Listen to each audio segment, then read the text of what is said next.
Well, if you've lived in this world any length of time, well, you realize it's not always easy. Life is not always easy. And I bounced from job to job, from city to city, from state to state, from the East Coast to the West Coast, to the South, to the North.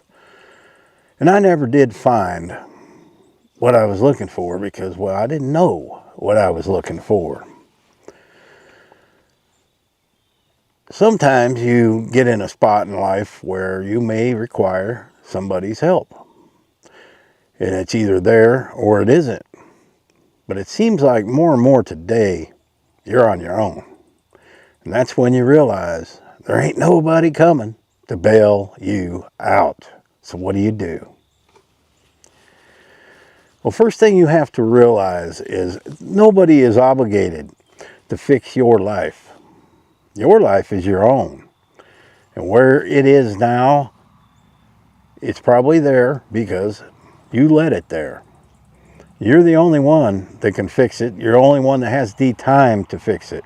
Because others, they're not going to have the time to help you fix your life. Now, if you have a big family, and, well, maybe you might get lucky and somebody can work through it with you, help you out. But what happens then is every time you get in a spot in life, somebody bails you out, guess what? You don't learn. You don't understand that you were the one that put yourself there. And that is something that we'll keep repeating over and over and over again. And the second you understand that, you stop waiting and you start building. You have to build your own life up. It's the only way to get out of that. People just don't care that much about your life. They just don't. Most people are busy building their own lives, dealing with their own situations. And they don't have time to mess with you. That's the sad truth. You have to get yourself some discipline. Motivation just doesn't show up. You have to have discipline. And without discipline, your life's just going to keep making the same mistakes over and over and over. You don't get stronger by being rescued. You get stronger by climbing out yourself. That's really the only way that I could advise anybody. I've been in so many tough spots in my life. And a lot of that was created by my own bad choices. Alcohol. Maybe I got into the wrong line of work. Maybe I didn't learn enough about a certain situation. Or I went somewhere that I wasn't happy. But most of the time, and I mean 95%, was my own fault for getting in them situations. The world, it rewards independence, not dependency. We have too many people today that are dependent on so many things. Right now, we're seeing 42 million people that are dependent on EBT to eat. Some of those, I would say a good majority, they don't need EBT. They just need a little motivation. They need to work. They need to get some things done. They need to work on their life. They want to be bailed out time and time again. And there are those that they cannot work. They are in a position, maybe they are disabled. They're in a position that by no fault of their own, they found their life in. Some people are born with a silver spoon in their mouth and others struggle their entire life. I believe we are sent here as a school to learn. And many people fail that school miserably. They set themselves up time and time again for failure. And when this life's over, you go to the next life, they're going to say, what'd you do? What'd you learn? Some people are going to be sitting there like this. It was hard. It was hard, man. Yeah, you don't want to be that person, do you? No. And I said in many videos, sometimes you just got to pick your stuff up and go. You know, you can't heal in the same place you fell apart. You just can't. If you were hanging around a group of friends and got involved in a bunch of drugs, or they're your drinking buddies, you got to get away from that. You can't heal where you fell apart. You can't go with that same group of friends and say, I don't drink no more. They're going to look at you and say, well, you're driving. You're going to become a chauffeur. That's what you'll be. You won't have fun. You won't enjoy it. They won't understand. They won't like you the way you are now. So that's why sometimes you got to just pick up and move where nobody knows you. Yes, it's possible. I don't care what your situation is. You can do it. Or get away from a certain group of people that were aiding you in making the mistakes you made. The Calvary isn't coming, man. It just isn't. People aren't lining up to save you, to help you, because you're it. You're it when it comes to getting out of a situation. You're the only one you can depend on. And if you don't have confidence in yourself, you're not going to make it. You're not going to make it. You're just going to keep repeating over and over and over and struggling your entire life. There's times in your life that you want to just give up, you know. A lot of people don't want to live anymore because they just seem like they're a failure. But when you take a look at a lot of these people, they never really even tried. Okay, they give up too easy. Life is supposed to be a challenge. If it wasn't a challenge, I don't think it would be interesting. It has to be a challenge to make things satisfying. You're not going to be satisfied. I mean, if you're born to billionaire parents and you've always had money, you can't appreciate money. You can't appreciate the finer things in life. I wouldn't know what that's like. I sure wouldn't. The best way to be is to struggle a little and start out slowly. Okay? Just look at it this way. You get your very own apartment.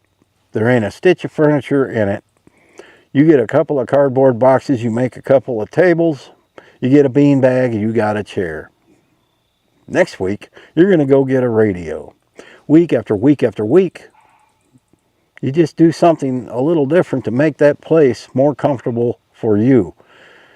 Most people don't make their life comfortable. They get up, they go to work, they come home. Their routine is boring, same day after day. Their paychecks are going out to credit card bills, car payments. A lot of people overextend themselves, and that's how they get in the position where they want somebody to bail them out. You have to start thinking you are the only one on earth, and every decision you make affects you and you only. But the reality is, your decisions affect a lot of people, especially if you have a family, if you have kids, you have a spouse. Your decisions could affect a whole lot of people. So you need to make them wisely. Now, I am by far nobody to give advice on life. It was only in the last 10, 12, 15 years where I started living a little better, started making wiser choices. I drank, I went to the bars, I did all the things most people do, and I did them more probably than most people do. But you face a time where it has to end. That part of your life has to end, and you have to begin a new chapter in your life. And you're going to find, you may think now, especially if you're a drinker or you're on drugs, whatever, you may think, well, that sounds awful boring. What will I do? It will all work out. I will tell you, it will work out. Not only will it work out, but you'll have a yapping dog in the background. You guys probably can't hear.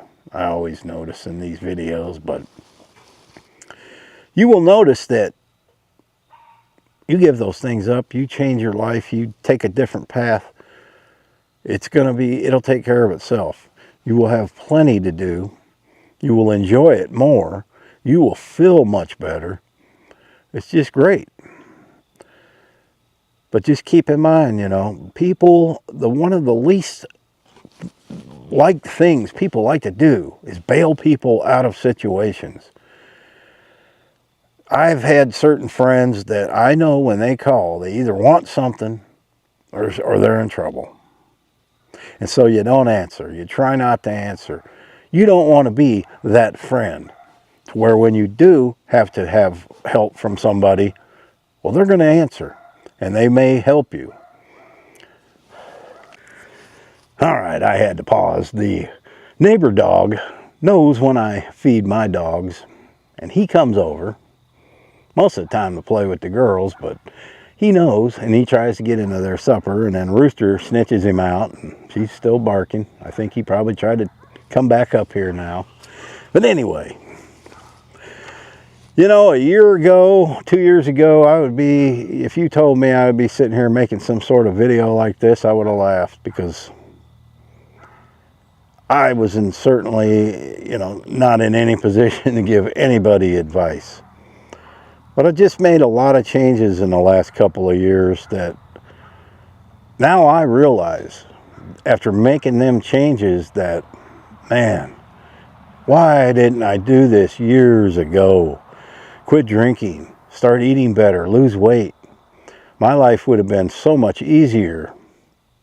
But then I think, now I had those struggles, you know, over the years. Now that I've had those struggles and I know what that's like, that makes this life so much better now. And that's what it's all about. You don't want to forget your struggles, because your struggles are part of you. They're part of your life. And without struggle, well, you can't have enjoyment. You can't enjoy and appreciate something if you didn't struggle to get it. That's the best way to own something. I mean, if somebody handed you $1,000, yes, you might take it and you might spend it, but you're not going to feel the same as if you earn that 1,000 yourself. It's just a whole different scenario. So don't give up. You know, whoever's watching this, if my videos seem to catch people at the right time. I don't know what that is. Divine intervention, I don't know, or some people. But if only one person sees this and says, "Hey man, I'm gonna try harder." Yeah, because the Calvary ain't coming. Well, there you go. Wait a minute. Is that the Calvary coming over there? That's a squirrel. Calvary is squirrels. All right, enough rambling. Happy trails. Do you constantly find yourself in situations you don't want to be in, places you don't want to be, things you don't want to do? Well, you're not alone, because I'm one of them people. And we're going to talk about some of them. Hey, man, y'all want to keep it down while you eat and you scratch? I'm trying to make a movie here, okay? Chickens. Thought I'd give them a little airtime, and now they got to make all these noises along with these guys up here. There are a lot of things that we do in our society today that have lost meaning. They have lost all meaning, and now they're just done, and sometimes we don't even know why. So we're going to start off going through a few of those things real quick. And I guarantee you, a lot of you will agree, and you're going to be thinking, man, I thought I was the only one that thought like that. So let's get started. First thing, clothing. People expect you to wear nice clothes, the Gucci and all this stuff. And man, some people can't even afford to eat, yet they're going to spend more than they can budget on clothing to please other human beings around them. That is foolish. Isn't it foolish? It's become a status symbol. Now, I don't see it so much here in the country. We wear t-shirts. And if you notice in my videos, I only have a few colors of shirts. Okay, I order the 6-packs of the Hanes t-shirts, and I get mad when I forget to get the ones with the pocket. I'm basic, man. I don't need the Gucci shirts, and I don't need any of that. And if I need some kind of a dress shirt, I go to Walmart and I get George. George makes a good dress shirt. And now, and you wear it, you put it in the closet for the next 6 months till you go to the next fancy function that you probably don't want to be at. So I have simplified that part of my life. I never have wore fancy clothes, maybe some Western wear back, when I was going through the honky tonks and stuff. But as far as man, it'd kill my soul to pay more than $20 for a shirt. I just won't do it. I can get a whole, 6-pack of these for 20 bucks. And I'm happy. And they're comfortable. I ain't gonna wear some uncomfortable thing, And in the winter, I like wearing sweatpants and sweatshirts around here because they're comfortable.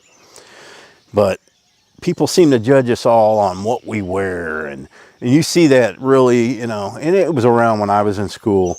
One kid's wearing, this brand's in. All the kids are wearing it. And the clothes they're wearing today, oh man, I don't know. But every generation doesn't like the younger generation's clothing. So that's just one thing. Another thing where my views are different is education. Now, I am not a college educated man, but I've been around. I've learned a lot of things. I'm very much a self-taught man when it comes to things like electrical, plumbing, carpentry. Whatever it is, I will figure it out. Nowadays, it's a lot easier because we got YouTube, we got access to the internet. Didn't have that when I was younger. And it was a lot, you would have to go to the older person to learn how to do things, which is kind of a lost thing now. Nobody asks. They just get on the internet and there's a video on it.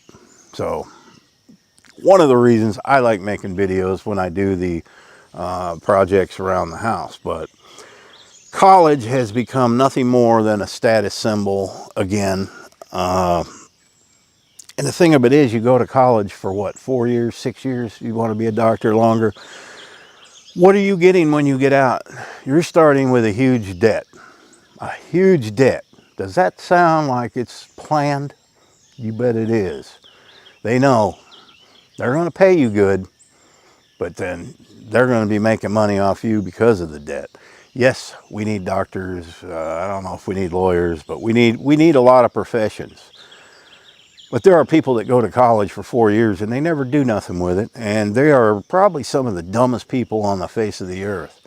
They're book smart, but they have zero survival skills. They wouldn't know what to do in a lot of situations. And I think too much focus is put on education. Go back to the one-room schoolrooms, I think you learn, I think even grade school and high school and all, that's too long.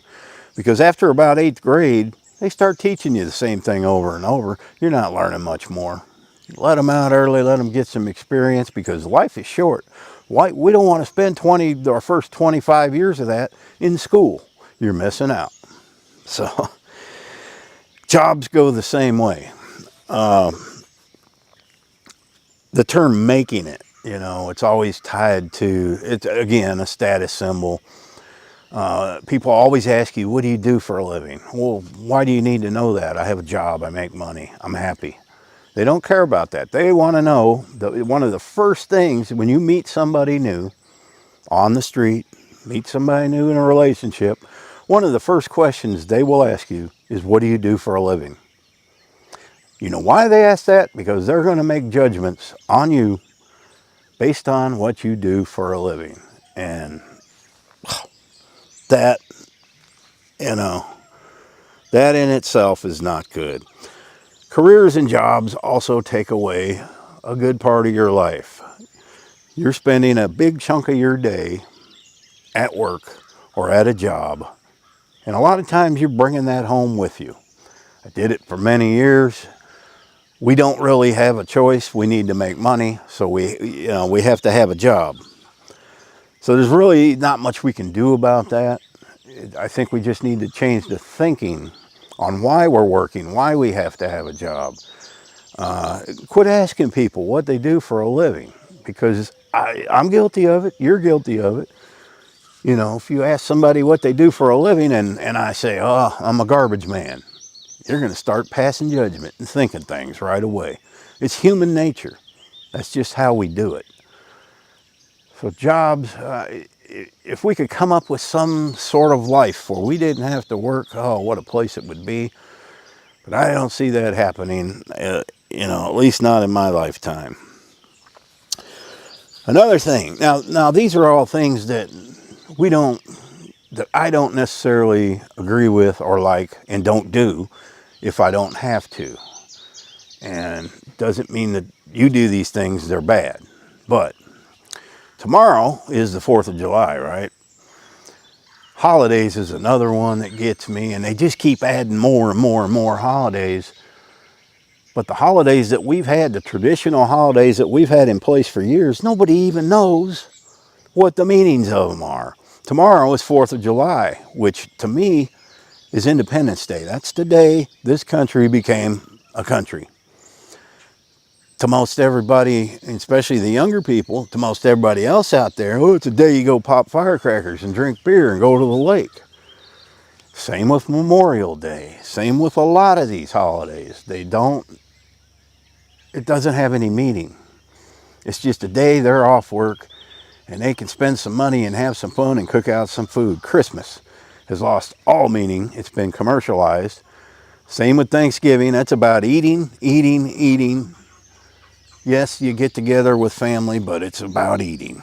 And they've just, I don't disrespect any holidays. To me, it's a regular, ordinary day. Well, what's another one? Birthdays. Okay. Everybody that knows me knows I always say, birthdays are for women and children. Yep. That's the way I feel. I see these grown men, 30, 40, 50 years old. And they'll start a week before their birthday. It's going to be my birthday. It's going to be my birthday. Dude, man, you're like 45 years old. So what? So what? Everybody gets one every year. I see no point in celebrating a day. And to me, it's made a lot of people greedy. It's about spending money, getting gifts, expecting gifts. People even go as far as say to tell people what kind of things they can get them. I could never do that. Never, never, never, never, never. If you have a child that's having a birthday, celebrate that. But as far as I'm concerned, once you're over 21, they should be out the door. Now, once you hit 90, start selling them or celebrating them again because you've hit a milestone, okay? But a grown adult shouldn't put any focus on their birthday at all. I could tell you that from experience. It's just, that irks me. I don't know why. If somebody says, come to my birthday party, I'm like, hey, you're 38 years old, man. You're going to have cake and the little hats and the little things that go, woo, woo. I ain't coming. All right? I got trash to take out today. We just have a lot of traditions that have gone way overblown now. Funerals. That is one thing I will not have. And I'm going to tell you why. It is okay. I would just as soon have somebody throw a party, okay? A big party, everybody have a good time. Funerals are such a waste of time.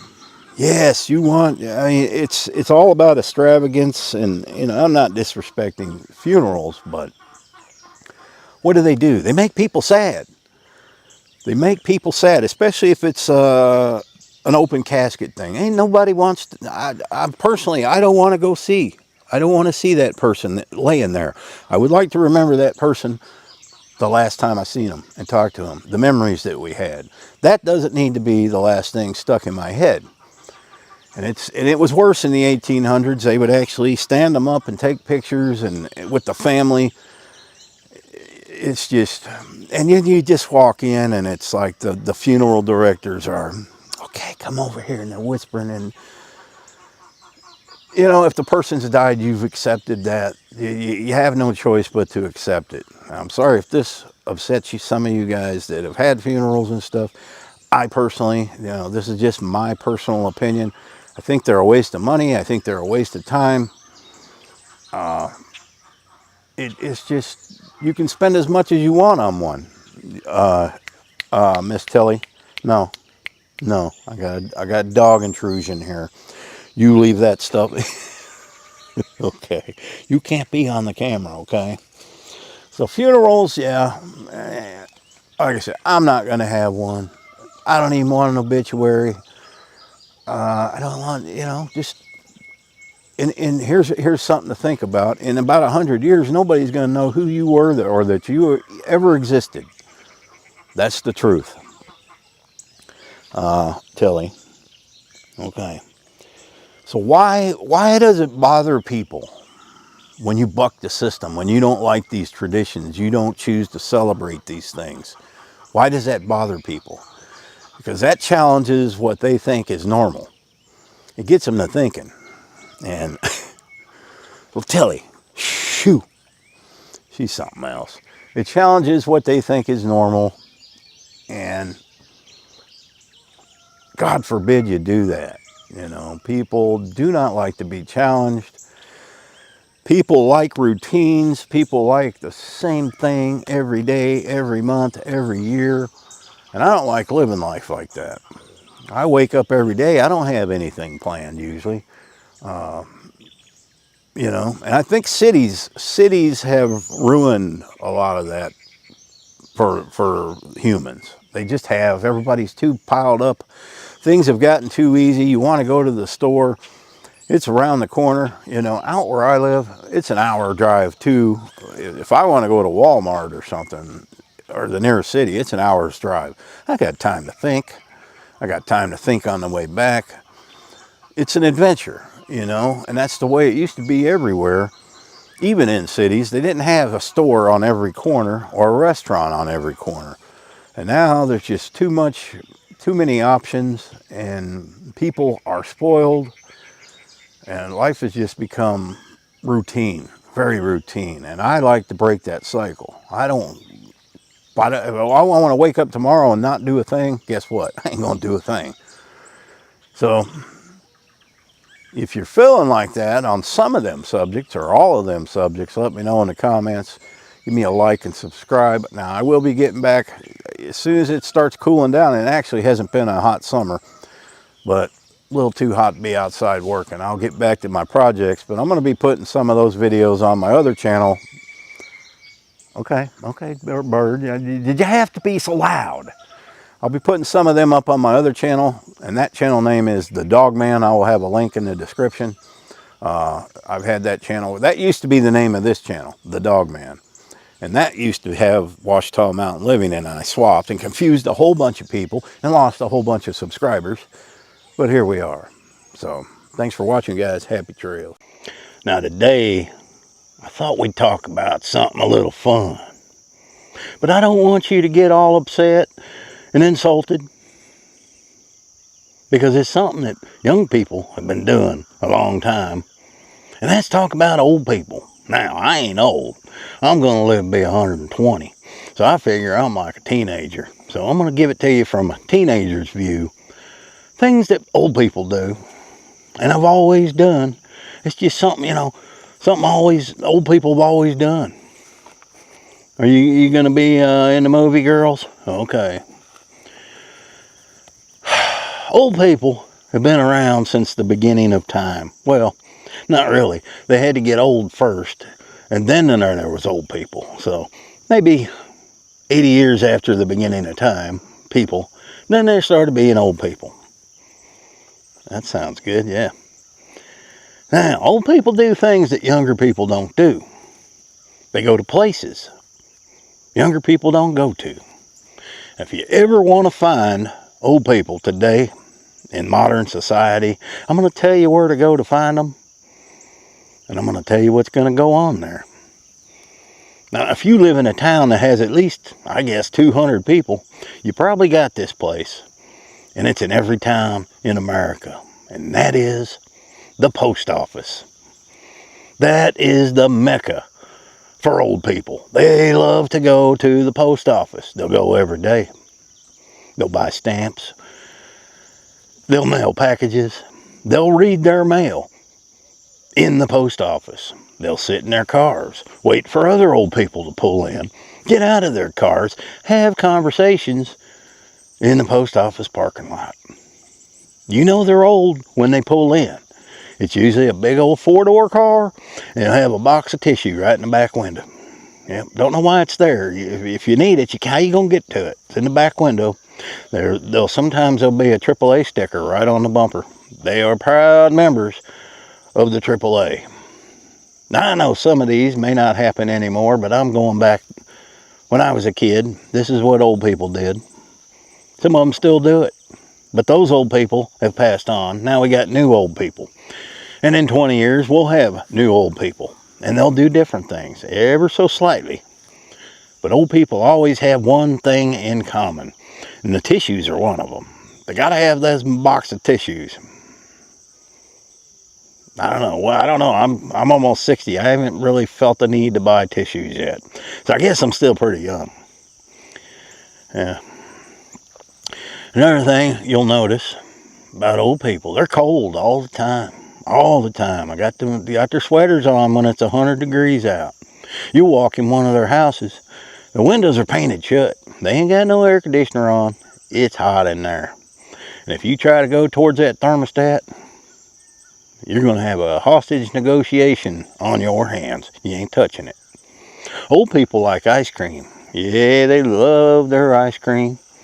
Let me tell you. My dad had a submarine sandwich shop in the late 70s. And I remember when he bought this building, it used to be an old Tasty Freeze, which was an ice cream store in the South. I don't know if they had these. They're like a Dairy Queen, but all their buildings looked alike. All across the South. A unique looking building. So we remodeled it. We tore out the walls. We put in new floors. We made it into a submarine sandwich restaurant. It had a drive-through because the Tasty Freeze had a drive-through. But one thing that would always happen, and we knew it as soon as it happened, because old people, they don't eat submarine sandwiches. They just don't. I don't know if it has something to do with the teeth or what. You'd never seen old people come in and order a submarine sandwich. But when we'd see them pull in, we already knew what they was going to do. They wouldn't go to the drive-thru. Nope, old people don't go to the drive-thru. They would come in.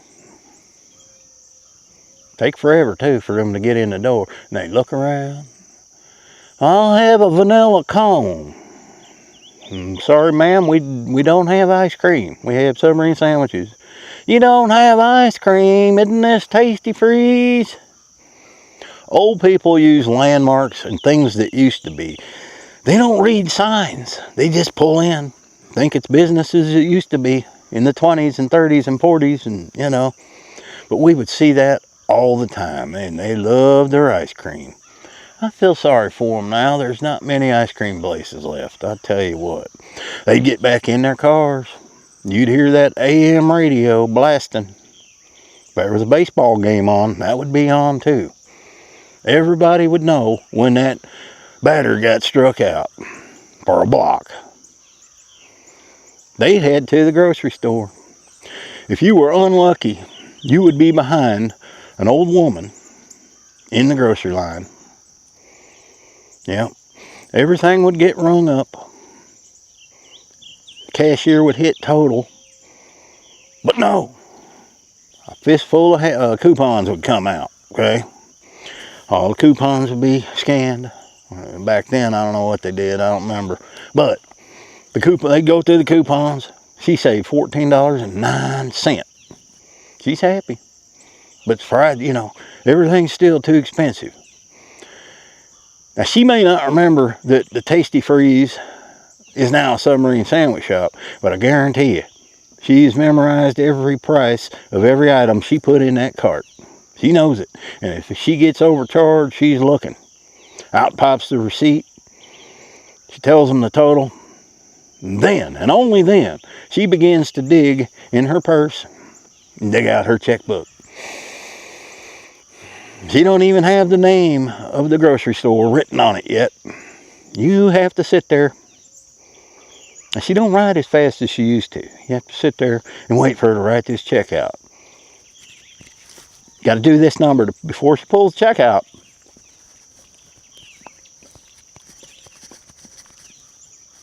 Hands it to the cashier. I'm like, thank God she's almost done. Lady says, you don't have to fill all that out nowadays. Oh, I have to or I'll forget. Check goes through the machine. I think they're done.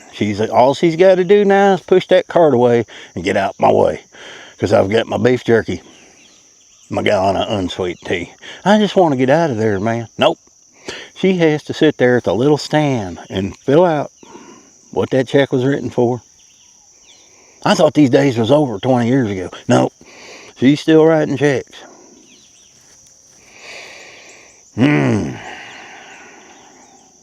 Old people like to watch the old black and white movies. Yep.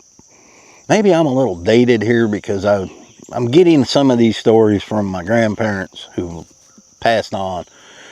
But they would sit, my grandfather would sit, had a little table in the kitchen, a little desk with a little black and white TV. Maybe that's why they was all black and white. I didn't think of that, man. Yeah. No, these were 1940s and 50s World War II movies. He was a World War II veteran, and he would watch those I never knew there were so many World War II movies on during the middle of the day, but he found them, and they were on. This was before VCRs and all that. They like to watch shows from the old days. Can't blame them there. Then dinner would come. There'd always be, Grandma'd cook a lot. There'd always be leftovers. They would store leftovers in empty mayonnaise jars and put them in the refrigerator. 3 or 4 days later, Grandma would go through the fridge and throw out all the leftovers because nobody ever ate leftovers. But they was in there if you ever needed them. Yeah. For entertainment, once in a while, when us kids were to visit the grandparents, we'd go to the movies. That's right. We'd go to the movies because, you know, old people like to go to the movies. It's what they did as a kid. They'd get their $1. They'd go get them a ticket to the movie. They'd take the bus there first. Get a ticket to the movie, get a thing of popcorn, and still have 50 cents left over to do whatever they wanted. There was always something left over. In any story you hear old people tell, there was always something left over to do this or do that. Yeah, get a new pair of shoes for a nickel. So it was time to go to the movies. Grandpa'd make the final decision. Okay. Out would come the old-fashioned popcorn, and Grandma would cook up the popcorn and bag it up. Yep. Bag it up in paper bags. That's how everybody knew you was bringing your own popcorn. It would be in a grocery store bag. Fill the entire bag up. Everybody'd have to share. Yep. Everybody else was at the refreshment stand purchasing the overpriced soft drinks. Not us. We're in our seats going, open up our cans of Dr. Pepper. Yep. We saved a bunch of money there. Can't blame them for that. It's like $19 for a Coke. The next morning, Grandpa gets the paper. Yeah, you got to have the newspaper. They don't have those anymore. Can't find them much. First section he'd go to, obits. Got to go to the obits. We're like, Grandpa, what you looking at them for? Seeing if there's anybody I knew. Sure enough, once in a while, there'd be somebody he knew. Well, I wondered what happened to that guy. Well, I didn't know he did this or did that. You get the whole story about that guy. Yep. And if you ever come out and said, hey, man, let's go to McDonald's. Woo! Have you ever seen old people in McDonald's? They just ain't going to order right off the menu. They'll get a cheeseburger. Or just a plain hamburger. Got to order it special. They're not going to take it with the onions or the pickles. They got to order it special and get the small coffee. Because, you know, old people drink coffee all day long. It's what they do. That's good coffee right there. Yep. Because you know you're holding up the line when you order special in there. You know that, right? And it ticks everyone off behind you. They don't care. They want their burger the way they want it. The way that McDonald's originally had it. That's how they want it. Grandma is over at the one section grabbing 69 packets of ketchup. We're only going to use about 5. The rest of them, they're going in the glove box in the LTD. Yep, you are never out of ketchup or mustard or any of that stuff. Grandma has it. There's even hand wipes in there for emergencies. Once in a while, she'll get one out and just kind of do this with our lips and clean us up before we go into the funeral home to see the friend that they saw in the obituary. Funeral. Ah, man, I'm telling you. And then one day, those old people, they're gone. They're gone. And you miss that. And you remember that. Yeah, they do a lot of strange things. And I think as technology progresses, they get a little more hip to things, but not really. There's still some certain things old people like to do. I mean, 100 years from now, are old people going to be going to the post office? I highly doubt we even have a post office 100 years from now. You know, we're going to have a machine. You stick a package in, hit a button, poof, and then it ends up on the other person's machine down there in California. That's how it's going to be, like the Jetsons. Yeah, they're not going to have 4-door with a place where you can put the box of tissue. You're going to have a Jetsons car. And all it's going to do is just be a bubble around your body, and you're just going to float through the air. There might be a spot for a AAA sticker. I wonder what a Jetsons AAA truck would look like. That would be something to see. I don't know. What do you girls do? You guys got any old stories about old dogs? Quit sniffing their butt. You're always a butt sniffing. Hey. They like to be in the movie, and you guys like to watch them. All right, guys, I guess that's it. I've made fun about everybody this month. And, yeah, I couldn't leave old people out because, you know, coffee. I don't know what that is about old people liking coffee when it's hot out. I got to go in there and check the obits. Happy trails. I'd say I spent most of my life avoiding going to the doctor.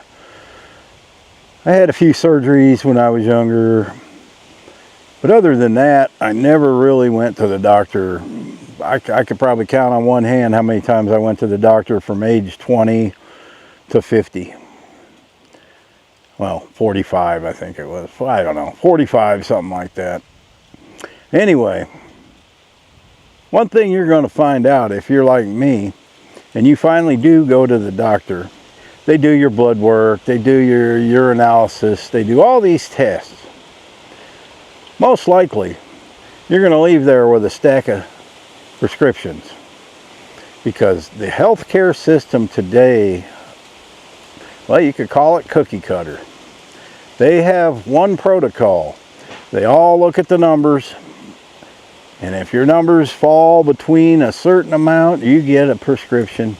You're either going to get statins, you're going to get blood pressure meds, you're going to get diabetes, metformin. It could be a whole handful of things. And that's what happened to me. And for years, I'm going to say, I don't know, 6 years, 7 years, I took all these pills every day.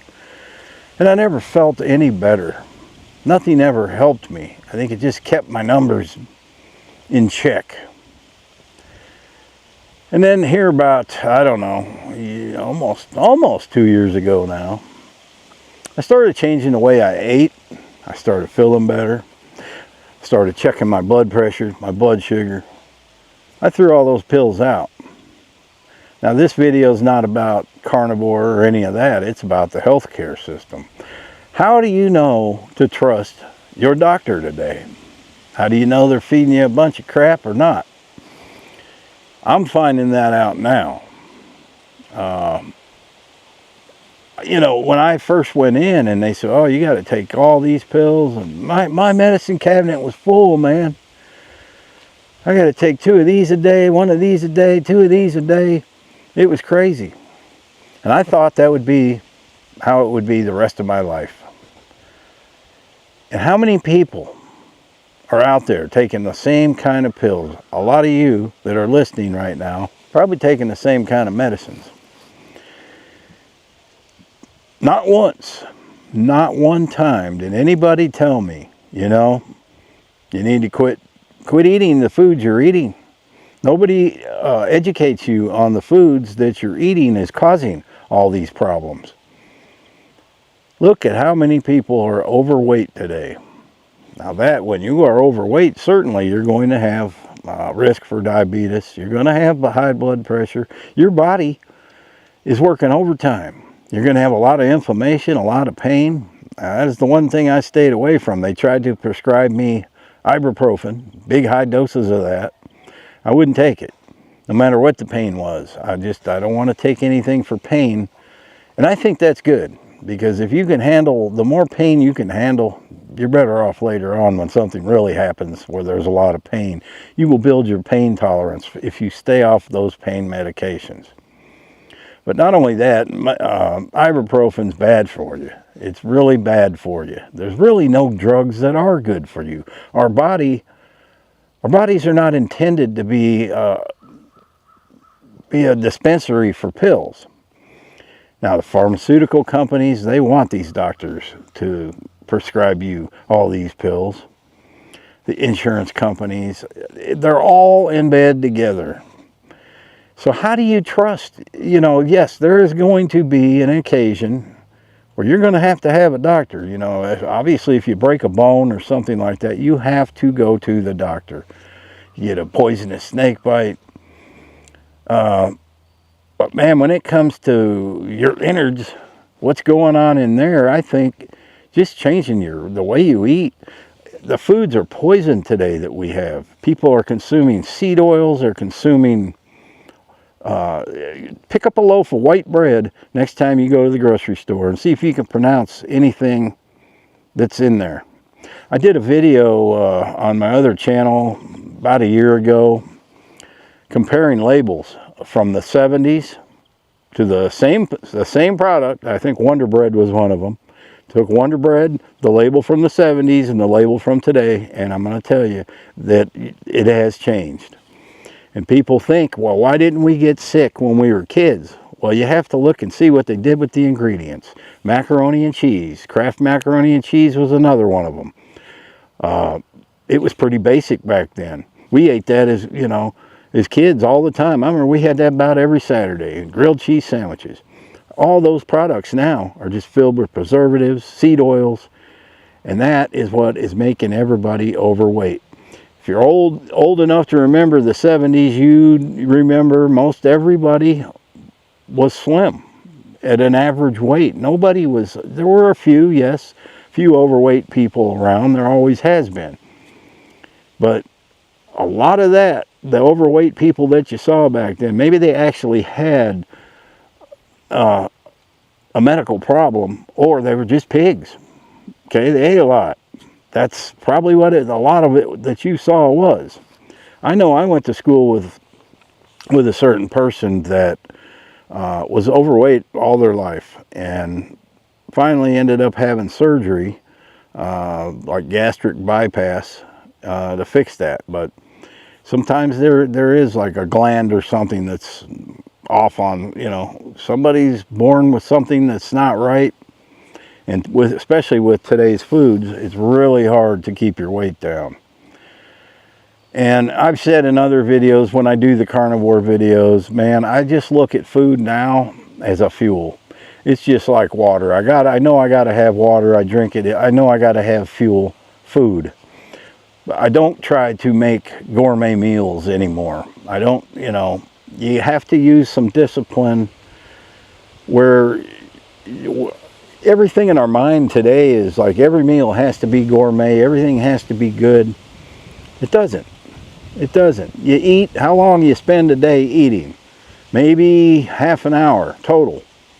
Some people eat 3 meals a day. I spend about 15 minutes of eating. That's a very small portion of my day. I want to do it, get the fuel in me, and get off to do what I got to do. People spend way too much time worrying about what food, how it's going to taste, and how it's going to impress somebody, when all it should be is you pull up somewhere and you fuel up and you go. When you can start thinking like that, you're going to feel 10 times better. I promise you. And I do. I feel great. My inflammation is all but gone. Yes, my back is still bad. I still got bad discs and degenerative disc disease. But I'm going to tell you what.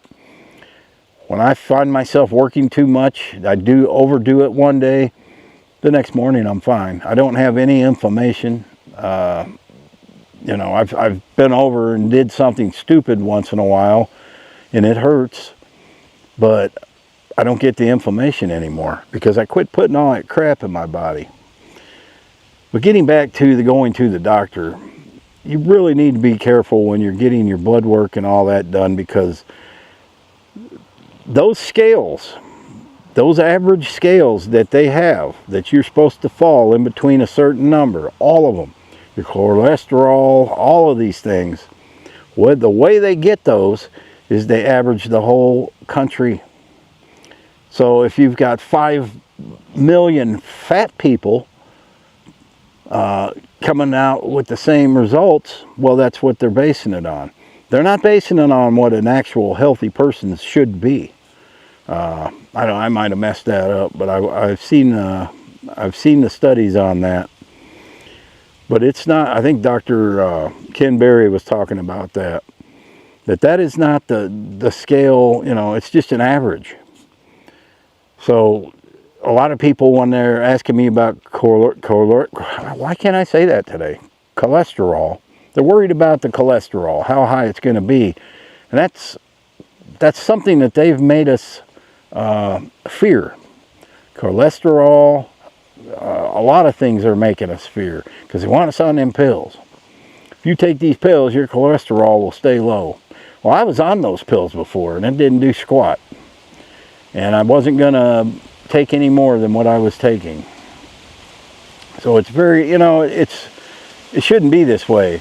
Where we are in today's society, with as smart as we have gotten, so-called smart, we should have cures for half the problems we have, and you should be able to go into a doctor and he's going to tell you straight up, what are you eating? He's going to ask you, what are you eating? Well, there's your problem. And send you home and you quit eating those things and you don't have to go back. That's why they don't do that, because they want you to come back. That's money. Again, greed. Greed is the #1 problem in this country and in this world. And it's been that way for a long, long time. So you have to really take a look at what you're on. Look at the pills that you're on and wonder why you're on those particular pills. Why are you on blood pressure pills? Do you consume a lot of sugar? Do you drink Coca-Cola all day long? There you go. Quit drinking the Coca-Cola and watch how quick your blood sugar and all that goes down. As soon as you cut out all the carbs and then all the sugar, you know, you don't have to go carnivore. Just watch what the carbs you are consuming, and do not consume any seed oils. What are seed oils? Well, your vegetable oils, the yellow crap that you get in the store. Cook with good products like beef tallow. There's butter. There's so many things you can cook in. Yes, butter is good for you. Fat is good for you. Don't drink low-fat milk. Drink the whole milk. Get milk straight from the cow if you can find a place to get raw milk. It is better for you. All the things you've been taught, most of them are a lie. They're a lie to keep you medicated and to keep you coming back to the doctor. They do not want to cure you. Before, you know, these kind of videos are hard to make because I don't want to say, hey, just throw all your pills out. Don't do that. I'm saying, cut out the carbs, cut out the sugar, keep an eye on your blood sugar, keep an eye on your blood pressure, and you be the boss of when to get off of those things. Because when I first started carnivore, right away I cut myself in half with the metformin. And then after maybe 2 months, I just quit taking it. And it was pretty soon after I quit taking metformin, I started feeling really good. And man, I just feel 10 times better, 100 times better than I used to. Simply from cutting out carbs, cutting out sugar.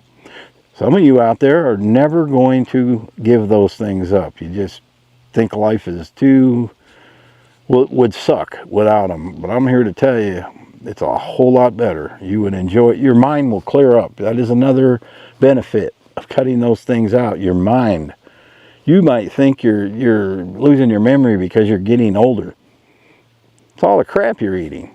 Once you start eating right and get off the medications, your mind will be so clear. It's amazing. I feel bad for all the people who have passed away in the last 50 years that were on some of these medications that never had a chance to just start eating right. They might have lived another 10, 20 years. And I'll just keep making these kind of videos because, you know, they wake people up. I don't necessarily, and for some reason, YouTube does not pay well for these kind of videos. So, but that's not the point. The point is, it's like a standard procedure for everybody that goes into, that gets their blood work done, that goes to the doctor. If one number's off, there's a prescription. That will fix it. It doesn't fix it. It masks whatever problem you have. And then you continue to eat the same crap that you're eating, and nothing ever gets fixed, and eventually it catches up with us, and that's it for it. You know, that's it. You don't enjoy the last 10, 20 years of your life. You're in pain. You're tired. Eating right fixes all that. So I want you to start reading labels when you go into the store. Pick up the bread. Even pastas, all kinds of things. I love pasta. That's probably, oh man, I probably ate it, some sort of pasta at least 3 times a week. And I really don't miss that stuff now. I really don't. But you can eat that once in a while, okay? You can eat, but just stay away from seed oil. Seed oils are the very worst thing you can eat. It takes almost 2 years to get them out of your body. If you ate a McDonald's French fries today, and you never ate them, and you never touched seed oil again after you ate those French fries, guess what? It's going to be 2 years. 2 years or more before that comes out of your body and gets off your liver. That's how bad seed oils are. Do some research on that. You will find that's true. But they don't want you to know that. The food industry is in on a lot of this too. They're in on all of it. They're all together. Big money is all in bed together. Thanks for watching. Happy trails. Today's message is brought to you by Miss Tilly and Miss Melly from the International Happy Dog Foundation. Well, there are many ingredients to have a happy life. Yes, there is. You're one of them. I'm going to get to it, okay? You just let me get to it. Am I going to get through this video? There are many ingredients to have a happy life. Hey, I'm sorry. She just wants to speak her mind, and you know how dogs are. Let's do it again. There are many, many ingredients. Do I start over? Nah. There are ingredients to life that you have to put into the recipe in order to be happy. And I know a lot of you guys watch my videos and you probably don't know a lot about me. My name is Mike. I live in the Ouachita National Forest in Arkansas with my dogs and 4 chickens. And I'm happy. So I'm going to give you the reasons why I'm happy and what I do day to day to maintain that.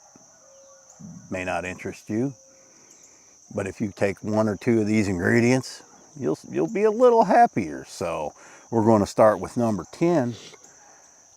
Are you okay? Hopefully we can get through this without interruptions. Miss Melly's being good. She's grooming her paws. Number 10, you got to have purpose and growth. Now what I like to do, you know, out here, I got all kinds of projects. So that gives me purpose, okay? That keeps me motivated. And when I'm motivated and I do these projects, that gives me growth. So staying busy is a major thing to be having a happy life. You can't wake up every day with no plan. Sometimes I do, But what I try to do is at least accomplish one thing that needs done around here. Doesn't matter if it's a small thing. It doesn't matter if it's just taking the cardboard boxes off the porch and bringing them out to the burn pile. I accomplished something. That's all that matters, is that you accomplished it. Number 9, I surround myself with nature and quiet. Although you wouldn't know that now with cattle and dogs barking. To me, that is quiet. Rooster has just sounded off. Now they got to go investigate. Nature and quiet. Nature has a way of refreshing your body, relieving stress. And I get that every day here. You may be in a city, you may be in an apartment building in downtown, but there's places you can go, probably not far from you, even if it has just a few trees, a city park, where you can sit, as long as there ain't, drug addicts laying around. Some of these cities got that. But there is always a place you can go near you to unwind, if only for 15 minutes a day. Maybe schedule your lunch to go to this place. Maybe it's just a pond in your neighborhood. Pull your vehicle up, eat you a sandwich, okay? Eat you a sandwich and look at the ducks and, watch nature. That is all you got to do. Number 8. Are we on 8? Yeah. Freedom and independence. Some of you are married. That doesn't mean you can't have freedom. That doesn't mean you can't have independence. You need to lay down some rules together. Say, this day belongs to me. I'm going to go do this and do this. You're not coming. And that is your day once a week. I can set my coffee down without the dogs trying to lick it. And that will be your day once a week or twice a week. The more days you can do, the better. But it's also probably important to do these things together. I don't have a significant other. I don't want one. So I have freedom and independence every day. And that is important, to have freedom. Every human being strives for freedom, and a lot of human beings do not have it. And that makes things a lot worse. Animals. In my case, dogs, chickens. They bring me joy. They make me laugh. They give me companionship. There's not a day that goes by that I don't enjoy having my dogs, although they can try you. Yes, they can. It can be difficult. They require care. They require food. They look up to you to feed them, to give them companionship. You are their leader. Okay, whatever you do, they're fine with. They have unconditional love. Doesn't matter what you do.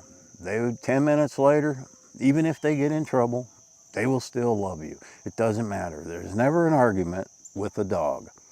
I have quite a few arguments with Rooster over, she just had a treat. You're not getting another one for 2 more hours. I usually lose that argument because they do the cute puppy dog eyes and the sad face, and you just cave into that. And that's bad. Spiritual connection. What is that? Number 6. You got to believe in a higher power. You got to believe there's something else out there. Or what's the purpose of life? A lot of people believe, well, you just die and it's like before you were born. But you don't remember before you were born for a reason, because we are here as a school. Well, Earth is a school. Life is a school. It's one of the toughest schools your spirit will go through. That is my belief. You'll never change my mind on that. I'm a believer in God. I thank God every day for the life that I have. And that gives me peace. That makes me think that this isn't all there is. And so while I'm here, I'm going to try to be the best human that I can be. Although my younger years, I may not have been that person. We get many chances in life. You get time to make things right. And if you fail to do that and you never make things right, then you may be into some trouble and you failed school. I failed human school. I didn't like it. But I didn't fail in life yet. And I don't believe I'm failing. So that is number 6. Number 5. I like to be charitable. I like to give. I like to do things for others and other animals, even though I am not a very sociable person. It doesn't mean I can't give to somebody in need, or I can't help somebody out when I see they have a need for that.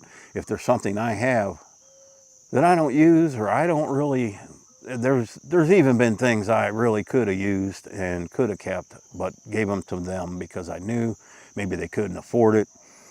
It would serve them better than it would serve me. I gave away, I've given away a lot of money. You guys know I do the Dogtober every year. We'll speak of that coming up soon. We're going to do that again this year. I give a huge donation to a local dog rescue. Dog kennels, I donate, whatever I can do, you know. I do it because I like to do it and I enjoy doing it, not be for tax write-offs. That doesn't matter to me. So that's a good part of it. If you're not charitable, if you don't give to others, you know, you're somewhere deep inside you, you're going to feel that, I think. Some people maybe not. Comfort. Number 4, comfort. You have to make your life comfortable. And by comfortable, I mean if you have the means to have air conditioning, have air conditioning. If you have the means to buy you a nice, comfortable chair, get you a comfortable chair. Because when you have comfort, that's when you recharge. That's when you think. That's when you plan. That's when the spiritual part comes in. Anything that goes through your mind comes through comfort. So get yourself a nice recliner. If you're a bed sleeper, which I'm not, I sleep in my recliner, get you a nice comfortable bed. You need good sleep. And comfort is very important. Number 3, I don't know about number 3, simplicity. Make your life as simple as you possibly can. Don't over exaggerate material things. I'm starting to get too much crap, man. I gotta, but I have things that help me with purpose and growth. I have things that I need around here. Chainsaws, tools. I have to have those things in order to keep up with my place. I have to have lawn equipment. Well, what I mean is don't complicate yourself with so many things you can't walk, and don't, complicate yourself with clutter. Clutter creates stress. If you've got a cluttered place, you're stressed. Simplicity is very important. You know, it's just be simple, man. Don't. I just see these people, these movie stars and these wealthy people, and they buy these 30-room mansions, and I'm like, why would you want that? To me, I like a smaller, more cozy place. I don't want a housekeeper that has to run around and bump into every day. I want to keep it simple. And I think a lot of those wealthy people are not happy because they've overcomplicated their life. So simplicity is number 1, or number 3, actually. Number 2, routine. You have to create a routine. I have a routine. Sometimes it varies, but generally every day I wake up. The older I get, it's, right now I generally wake up between 4 and 5 in the morning, every morning. I look forward to having my coffee. See, that's the thing. You have to look forward to things in your routine. I look forward to that cup of coffee, maybe 2, maybe 3, and put them in my nice coffee cups. I know I don't have a crazy coffee. I got a normal coffee cup this morning, and I haven't slurped for you.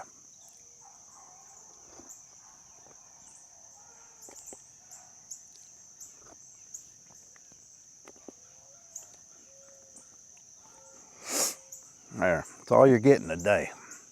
What was I talking about? Oh yeah, routine. So I get up, I have my coffee. I enjoy my coffee. I had to get on the internet and I see if the world blew up. Didn't blow up, so I know I can continue on with my day. Yep. When it's hot like this, there's not a lot I'm doing, okay? So I spend a little more time inside than I need to be. But I'm not coming out here and 110 degrees. Now I'll come out occasionally, check on my 2 outside dogs. They have nice cool places to be. Always make sure the animals have water. And then we all settle into even the dogs, we all have the same routines. Lily comes in the morning into the cabin for about 4 hours while Rooster's outside on the porch because they don't get along. Then Lily goes into the new room in the air conditioning. I go in there about noon. Me and Lily take a little nap. I enjoy a good little nap. That's when I have my weirdest dreams, and I enjoy weird dreams. I was on a roller coaster yesterday with a barbecue grill. I'm grilling on a roller coaster while it's moving. How do you even do that, man? Food was good though. So if you ever want to eat some good ribs, get on a roller coaster. I don't know where they come. It's always the afternoon dreams too. Routine is important. For dinner, I sit down pretty much the same time, 4:30 to 5. I got a certain video, a channel I watch. You guys will laugh. Mr. Mike Slots. I don't know why I like it. He plays slot machines. It don't cost me nothing. He's losing his money, and I'm enjoying the slot machine. You can't beat that. I watch a few slot channels, but Mr. Mike Slots, that's pretty good. He's funny. That's what I do. And then it comes time a little few hours later to, I close the blinds and I tell the girls we don't want no gapers. We don't want people coming by, Bigfoot coming by and gaping in our windows. They know the evening is beginning. Me and Lily settle in and we watch the TV never comes on in my place until 7, 8 o'clock at night. We watch about 2 hours worth of TV. Lily knows at 9:30 it's bedtime. And all I have to say is, Lily, it's time for bed. She gets up out of the room. She goes into the dog apartment, gets on her bed. I go tuck her in, turn the fan on her. If it's hot, I'll leave the air conditioner on, but I'll turn the temperature down. That's our routine. We get up in the next morning. And then Rooster comes in, and we watch maybe 1 or 2 more shows, and I go to bed. And we start all over the next day. Sometimes I have appointments. Might have to change the routine up a little bit, but I really don't go too many places. Number 1, the most important one, the very most important one, because if you don't have this, you can't do any of the other ones, and that is your health. Now, for years, I neglected my health. I was overweight, out of shape, and it made life difficult. It made all the other things I did difficult. And I had enough. And I changed my lifestyle. I've got videos on that. I'm not getting into that, but I changed my lifestyle. I lost a whole bunch of weight. I feel wonderful. And you don't realize when you're overweight, when you're eating the wrong foods, that it affects your mind. My mind, I couldn't remember a 2-digit password to save my life. My mind has become a whole lot sharper. My brain is less clouded. I couldn't sit and do these videos, guys, if my mind wasn't clear.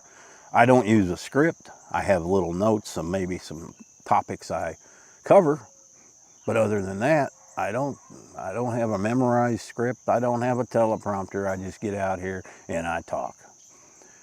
And I couldn't have done that a year ago. I just couldn't have.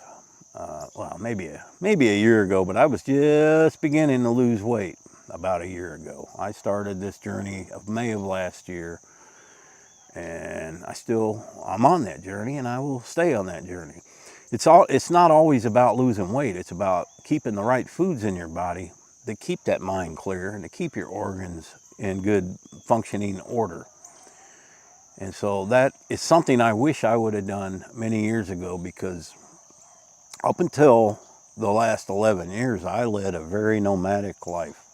I traveled this country. I jumped from job to job to job. I stayed in the same line of work, running newspaper presses, and work was plentiful. So I was able to pick up and move to Nevada, or pick up and move to Florida, or wherever it is I felt like I wanted to be. And I never found happiness in any of them places. I made a lot of friends. I enjoyed some of them places, but I knew that wasn't the place I was supposed to be. And therefore I just kept moving and kept moving. I pissed away all my money that I made partying and doing things young guys do. And it got me nowhere. And it wasn't until I moved here by kind of an accident by a chance. And day one, I ended up with 2 dogs, and my life has changed dramatically, and it's only getting better. And now I follow all of these 10 steps. That is the key to life. And there may be several more, but if you follow the 10 that I've just named off, you can't go wrong. You just can't. And that sun's probably putting a big glare on the camera. All right, one more sip of coffee. That mushroom's still on that tree. It's all shriveled up now. I think it's going to harden up. Maybe I can make an ashtray out of it later. I don't smoke. I don't allow smoking in my house. I don't know. But an ashtray is cool to have around just in case. You can burn incense in there. That's good coffee right there. Dogs are barking over there. I wish I could understand doganese a little better. I only understand a few words when they want treats and when they want something. But I don't understand what they're talking about around each other there. All right. Thanks for watching, guys. Happy trails. In the middle of the night. I quit following society's rules. I ignored everything people said. You have to do things this way to be successful. I quit doing all that. And that is when my life started getting a whole lot better. Now I'm going to make this video as if you've never seen my channel before. You've never seen me in your life. And I'm going to tell you a short story of some of the things that I have done different than what society has done, and why my life is so much better for making those choices. Now, I purchased this property about 11 years ago, and I bought it on a probate sale. And I've got videos on that, on how I purchased it. Some people don't agree with that, but the bottom line was this place was up for sale. There was a debt owed. I purchased the property. Not your traditional way through realtors or other traditional means, pretty non-traditional. And the place was run down. It needed a lot of work. It had sat vacant for years. The land was terrible, overgrown, trash everywhere. And over the next 11 years, I have turned this into a pretty decent home. And it's still ongoing. I'm still working on that. But that's fine. I own it free and clear. Rather than to spend 190, 200, 300,000 on a place that was already there, I went to purchase something as cheap as I could so I could have it paid off, because we're not getting any younger. So I could have it paid off and enjoy other things in life. And that's the route that I choose to go. Other choices that I've made, if you're over 50, maybe even over 40, and you go to the doctor and you're slightly overweight or you are pretty obese, everybody leaves with the same prescriptions. You got blood pressure, diabetes, all these pills that you now have to start taking. I started to question, when I'm talking to friends and talking to coworkers and other things, well, I'm on that too. Everybody was telling me I'm on that stuff too. You start to realize that going to the doctor is nothing more than a legalized drug dealer. They want you on these medications. They don't want to heal you. They just want to give you something to make it a little better. And in the meantime, you're not getting any better. You're getting worse. I also made the choice to change everything that I eat. I went on a carnivore lifestyle, and I am about 19 months into that. I've lost 120 pounds, and I feel great. All my inflammations have went away. I've thrown all my pills away. My health has returned. I'm 59 years old, and I've never felt this good in my entire adult life. Now, I also gave up alcohol almost 2 years ago. That was also a major thing that I changed in my life. And I didn't think that I could survive and be happy and enjoy life without alcohol. And what I found out is I enjoy it a whole lot more than I ever did when I was drinking. Life being sober is an experience that I've never had as an adult. I started drinking, experimenting with alcohol at 13 years old. And by 17, when I entered the military, it was constant. And it never stopped until February of 2024. So it'll be 2 years in February when I gave up drinking. But what I've noticed is society wants to keep you doing these things. The grocery stores are built around all these foods that are killing us. It's like they are in cahoots with the doctors. You sell them the food that gets them to us. We will sell them the drugs, and then the pharmaceutical companies, the insurance companies, all these people are benefiting while at your expense. And this is a very widespread problem in the country. 46% of Americans, I believe it was the last figure I seen, are obese, which means they are above whatever figures they tell you, should be your weight according to your height. And those ain't always true.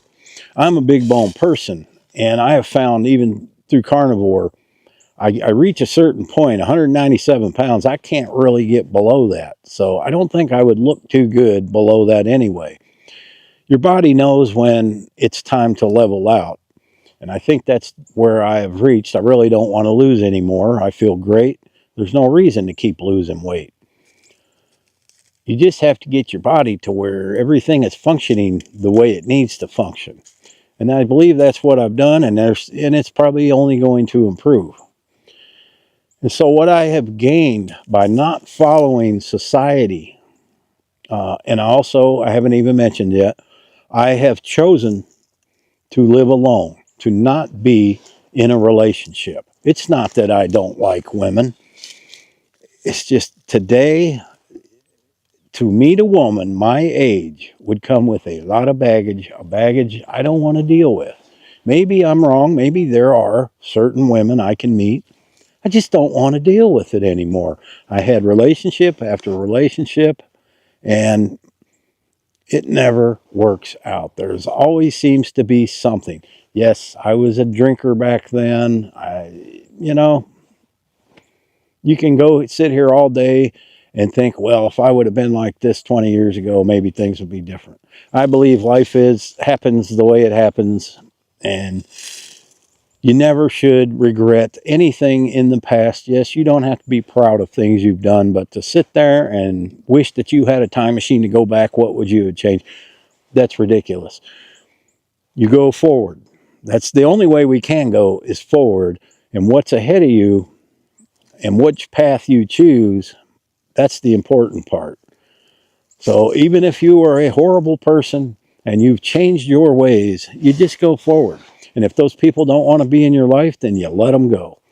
Toxic people, the food you consume, everything in society today can be poisonous. And so you have to eliminate these poisons one at a time. Now, I gave up pretty much alcohol and the way I was eating pretty close within a few months of each other. And so some would argue, well, we think it's because you gave up the alcohol while your life is getting better. Well, it's a combination of all those things. Had I bought into one of them homes that are 300,000-400,000, whatever the average price is today, I just can't stomach the thought of having a payment for 30 years. So now, my house has been paid off for almost 5 years now. That's money in the bank. And it's a much better feeling. And when you work on your stress levels, and one thing that gives you a lot of stress levels is a lot of debt. I don't want debt. I don't want credit card debt. I don't want any of that stuff. So your finances, your health, your relationships. All these things lead to health problems if you let them get to you, if you let them overtake your life. And I try not to do that. I wake up every day and unless I've got something planned, I don't have any plans. I try not to make plans of doing things I don't enjoy doing. If I don't want to do something, I don't do it. If it's something I don't enjoy, I don't do it. I got some dental things coming up. I'm not looking forward to that, but I'm taking care of business now. It's what I'm doing. I want to set my older life up to be more comfortable. I want to think ahead, and I may not be as spry as I am now in 20 years. Well, I know I won't be probably, but I want to make this place as comfortable as I can. I want to enjoy it. I don't necessarily want to travel. I've done all that in my life. So I'm just, I want to be a homebody. So that is my choice. I am going to make my place my paradise. I don't need to go to the Bahamas or anything like that. You just have to look at the things that society tells us we should be doing. We should be in a relationship. We should have kids. We should have this particular vehicle. None of those things, the minute you stop and you do what you want to do, not what society expects you to do. Okay? It's enlightening when you can say, I don't do any of that crap. I'm not following this trend. You have to be your own person. Do what makes you happy. And when you can do that, you're going to smile every day. I wake up every day and say life is great, because it is. I'm not lonely. I have my dogs. I have my place, and I'm happy. That's all that really matters, is that you're happy. And if there are things in your life that are keeping you from being happy, and I'm happy these birds are coming back, because they've been gone for a long time. Hey, you guys back there fighting. I'll be out of here in a minute, and you can go to your bird feeders. I tell you what, these birds. But anyway, you do the things, you eliminate the things that are creating stress and creating you not to be happy, and you add the things that are making you happy. Now, you don't have to be a millionaire you just have to. I think health plays into a lot of this. If you can get your health where it needs to be, quit eating that garbage food, sugar and carbs and things like that. You can get your health there. The rest is easy, because you're thinking clear, you're making better choices, you're feeling better. Your health, if you're not healthy, it's going to play into your mental, your psychiatry. Okay, if you feel like crap every day, you're going to have a worse outlook on life than if you felt good. When you feel good, the sky's the limit. There's nothing you can't do. So if I was to give any young people advice today, which today they don't really listen. I didn't listen to older people's advice. But I would say, just don't worry about what society's doing. You do not have to buy a cookie cutter house in a cookie cutter neighborhood and buy a cookie cutter car. If you want to live in a shack down by the river, or in a van down by the river, as they say, do it. Do what makes you happy. The rest of the stuff will follow. It's just been one thing after another in my life the last 10 years that have, gotten better. There were choices I made before I changed and got healthy, and there were before I quit drinking, that were just because I made a choice to do something different than society tells us we have to do. So the next time you go to the doctor and they want to put you on blood pressure medicine or, cholesterol. Why do I keep saying cholesterol? I cannot pronounce it properly. Cholesterol medicine. Take a look at yourself and what you're eating. Get your health right. You're going to feel better, and you're going to have a happier life, man. Not a long video, but just an uplifting one. I like doing these now and then because, I feel good that I've made these choices. And everybody should know you don't have to do things because society tells you to. You do got to obey the law somewhat, you know. But I'm talking about personal, in your personal life, make the right decisions. Strive to make yourself happy. That's all I got, man. Happy trails. This is a story of the classic American couple today. Edgar and Myrtle Jane. Now, Myrtle Jane, 32-year-old female, just coming out of a 10-year relationship. He turned into an alcoholic. She couldn't take it anymore. She moved out and got her own apartment. And on the other side, you got Edgar. Poor old Edgar, 40 years old, married for 15 years, had 3 beautiful kids. You know he's paying child support now. Yes, sir. Well, he's in his parents' basement. It is not the place a 40-year-old man wants to be, is it? Well, one night old Edgar's got the hankerings for some nachos. Well, you know you can't have nachos without jalapeno peppers. So what's he do? He heads down to the local Dixie Mart, get him some jalapenos. Well, while he's in there, he sees a fine-looking young lady looking at the avocados. She's picking them up and squeezing them. Old Edgar looks over there and said, man, she's a pretty woman. I got to go make my move. He goes over there and he starts picking up the avocados, see. He looks at her and he goes, well, how do you know if they're good? She giggles. Next thing you know, Edgar's knocking on the apartment door with his 2 suitcases and he's moving in. Yep. He looks on the wall when he walks in. He don't see a bare spot on the wall. There's signs that say love is in the air, family is everything. You know, classic stuff women have. He don't see a spot for his Dale Earnhardt picture or his Ducks Unlimited plaque. But he says that's okay. He moves in anyway, because life is good, right? It's great at first. Every night is movie night. She goes in there and puts a bag of Jiffy Pop in the, you don't put bags of Jiffy Pop in the, she puts the microwave popcorn in, okay. They're in there and eating their popcorn, watching Sling Blade. He looks over at her and he goes, you like potted meat? She giggles. Yep, she likes that. So he found something that makes her laugh, okay.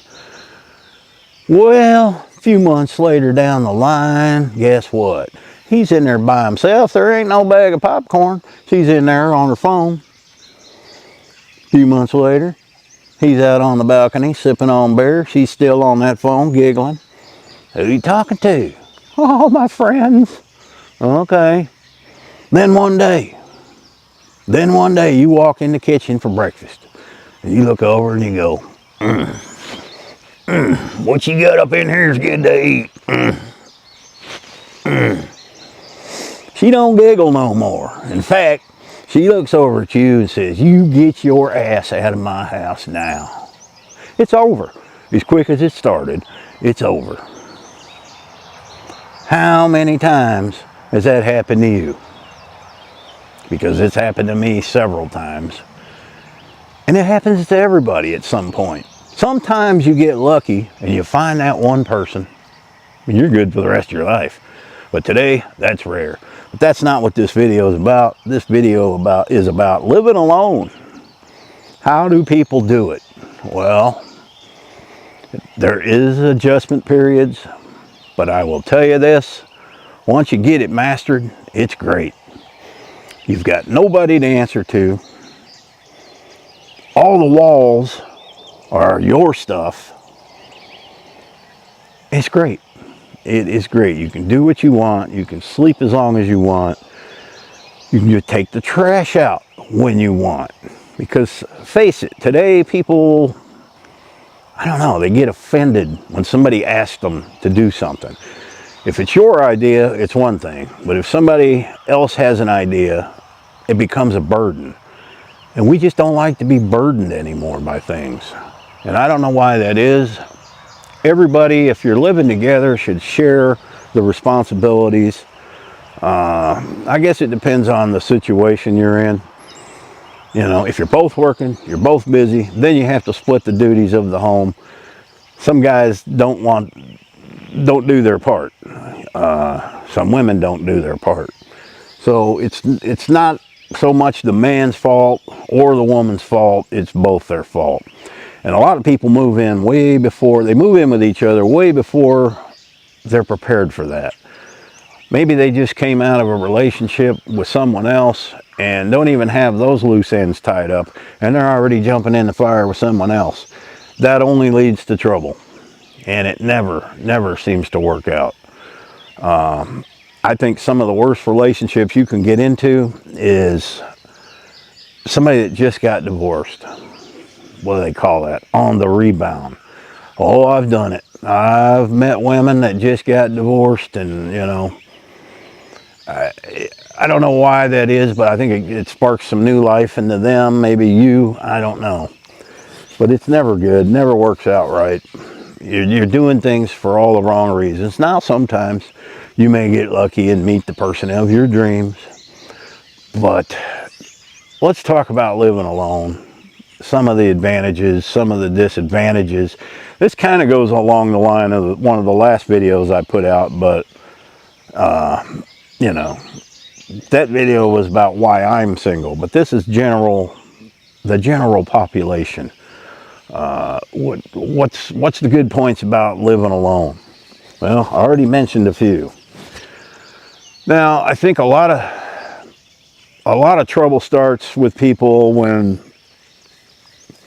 you know, one person, like I said, the other person isn't doing their part and creating more work for the other person. I know a woman does not like to do a man's laundry. I have never had a woman do my own laundry or do my laundry. I do my own laundry. I don't mind doing laundry. A man should learn how to do laundry. Yeah, I don't put all the stuff in it that the women do. I just throw it all into one load. Yeah, it comes out clean. You don't have to mix no whites with you can mix all that together, okay? I don't iron nothing. I probably put it in the dryer too long. My shirts come out wrinkled, but it's clean. As long as you put about 16 of them dryer sheets in there, it smells good when it comes out. That's all you need to know. Now, as far as finances and stuff, it is always better when there's only one person involved. You know what's being spent. It's being spent on you or your bills.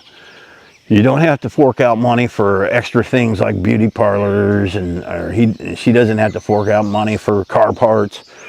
So I'm trying to keep this equal because women have a point on things, men have a point when it comes to living together.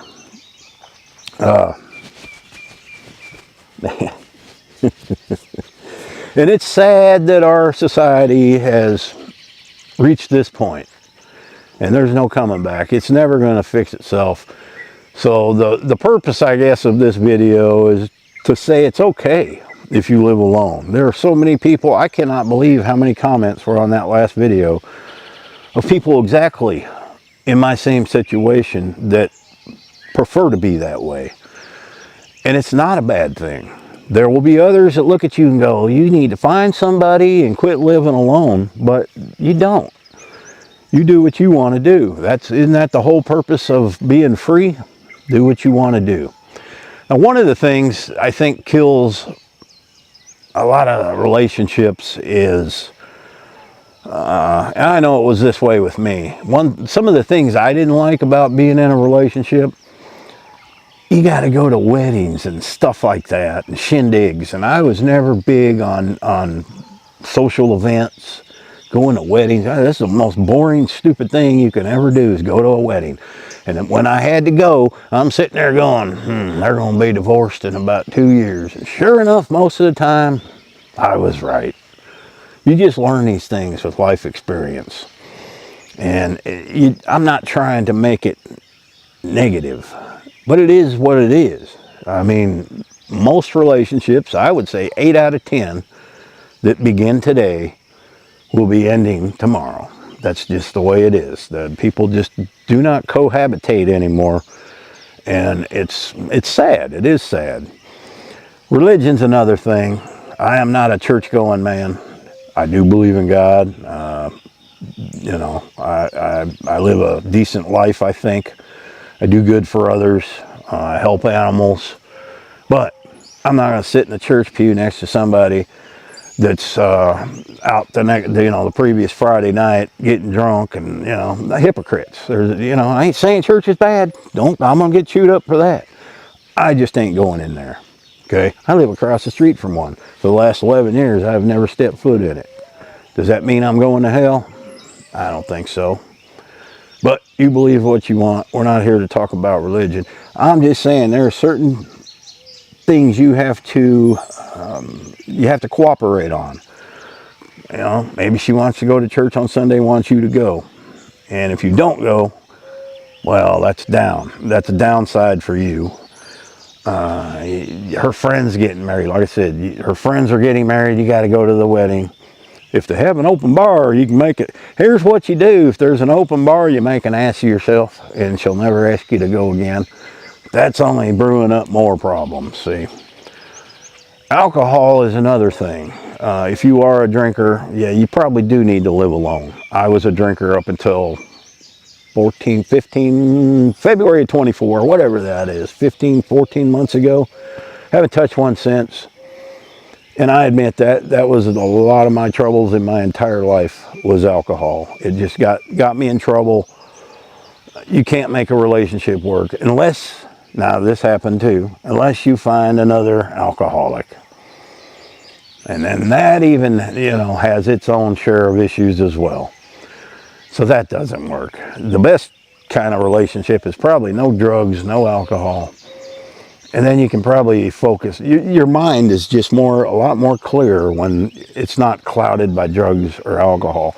I never realized how much being overweight and being a drinker was clouding my mind until about 9-10 months after quitting eating and quitting the alcohol, and my mind just started to get a lot clearer. I could never come out here and just start talking like, I don't script none of these, you can tell that. I just come out and start talking what's on my mind, that's it. I could never do this. I couldn't do this a year ago. I couldn't. I'd be pausing it, and you'd see break in every 15 seconds where I edit it together. But it isn't bad. I guess I'm just here to say it isn't bad to live alone. You just have to learn how to do it. If you get lonely, like I did, I got dogs. They're the great companions. You can get a cat, get a hamster, get a goldfish, whatever it is you get.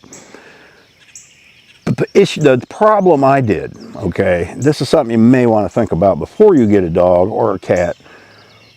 You're going to limit if you're living alone, you're going to limit how far you can travel. Now, I can't just load up and go 3-day drive to Nevada or something. I can't do that. I've got animals to take care of. And I would never ask anybody to come feed my animals while I went off gallivanting and on a trip. So you have to think about animals if you get them.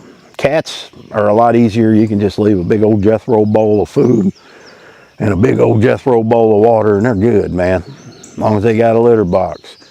But a dog, yeah, you got to be there. You just can't leave them. If you leave a big bowl of food for a dog, guess what? They're going to eat it all in one day, as much as they can. It'll be gone. And you got to let them out. A dog ain't going to go in a litter box. So this is just kind of a part 2 of the one video. I don't know. I've never seen so many comments on a video. My God. Then, the title says on that one, over 50, why I'm single, and all these married people get on there and are commenting. Well, it doesn't pertain, and younger people are getting on there and commenting. I didn't make the video for them. They're not in that situation, but maybe they could learn something. I don't know. They don't want to learn from me. I'm just giving you my experience. That's it. I probably didn't say a whole lot in this video, but that's just how it is. If you can either keep trying and getting in relationships over and over and over and again, and it always seems to play out exactly the same, which is not good. Sometimes you get lucky. But I think a lot of times, even if you do find that person you're with for a lot of years, sometimes you're still not happy. So some people, here's what I would suggest. Live alone for a few years, okay? If you find that you just can't bear that and it's too lonely, then keep giving it a try. And then if it still don't keep working out, maybe there's something wrong with you, like there was with me, my drinking, my eating, all that.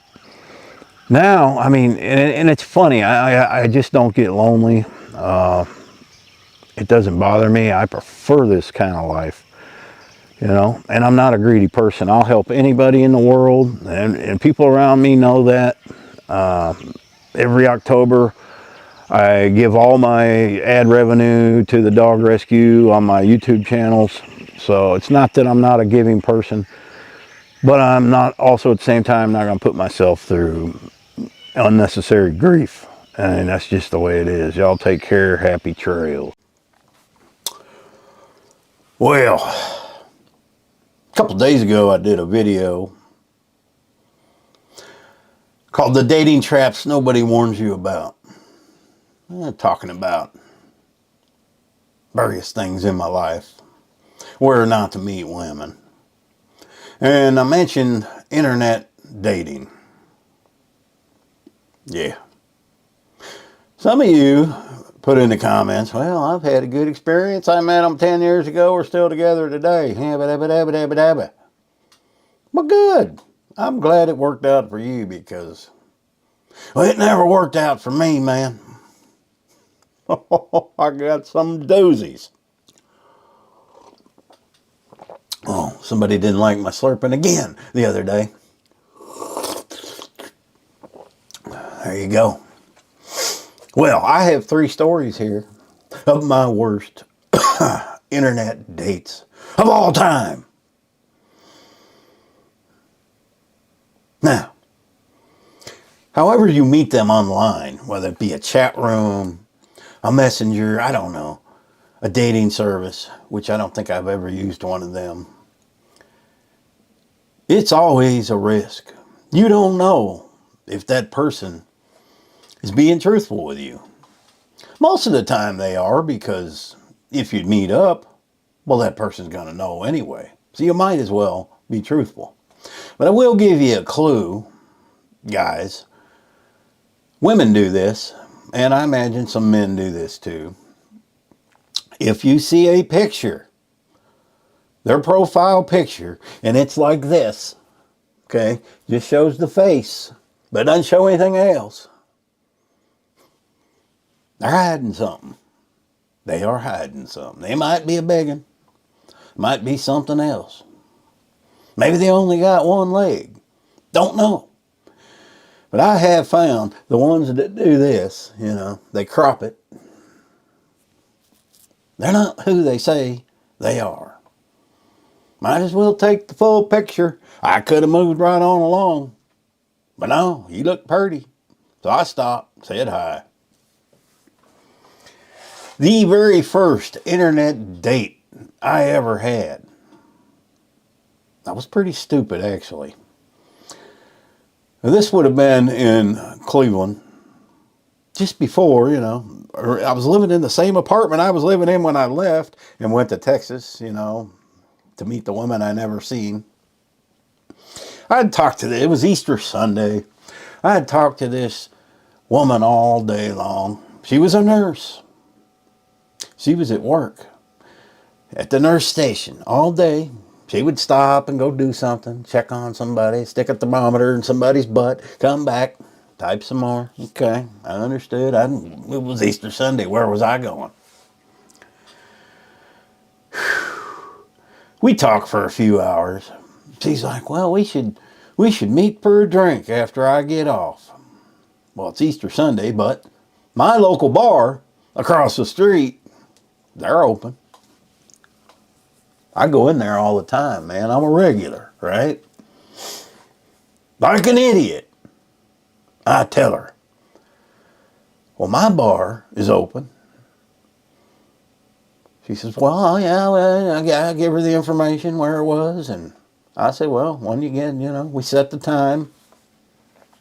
I go into the bar first. I warned the bartender. I said, hey, man, this is what's going down. He says, you're crazy, dude. I said, I know. She shows up. She ain't the best looking woman in the world, I can tell you that right now. No, not my type at all.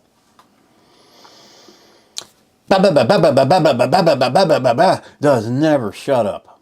Never. I'm like, I gotta get out of this. I'm drinking Budweiser long necks. Every time I order one, she's got to peel the label off and stick it on the bar. She says, that's something I just can't resist doing. Yeah, I understand the attraction to pulling them labels off the beer because it's fun.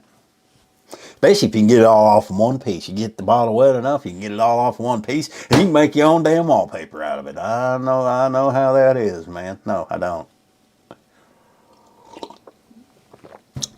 This is 1998. I don't have a cell phone, okay? But in these old neighborhood bars in Cleveland, people call all the time. The phone's always ringing, always ringing. Hey, man's Larry there? Yep. Larry, it's your wife. I'm not here. Larry! You know, that type. You've seen it if you've ever went to a bar. There's a payphone by the men's restroom. So I goes to the payphone. I call the bar.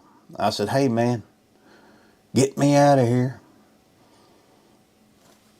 I said, next time that phone rings, before you get off the phone with whoever you're talking to, act like you looking at me and then call me and say, hey, Mike, you got to leave.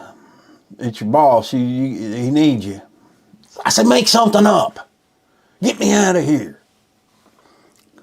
I walked there. It was across the street. Okay, I walked there.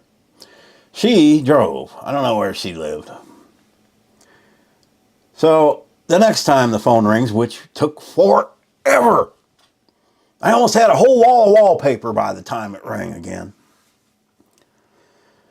Budweiser labels. Finally, it rings. We do the little act. I get to leave.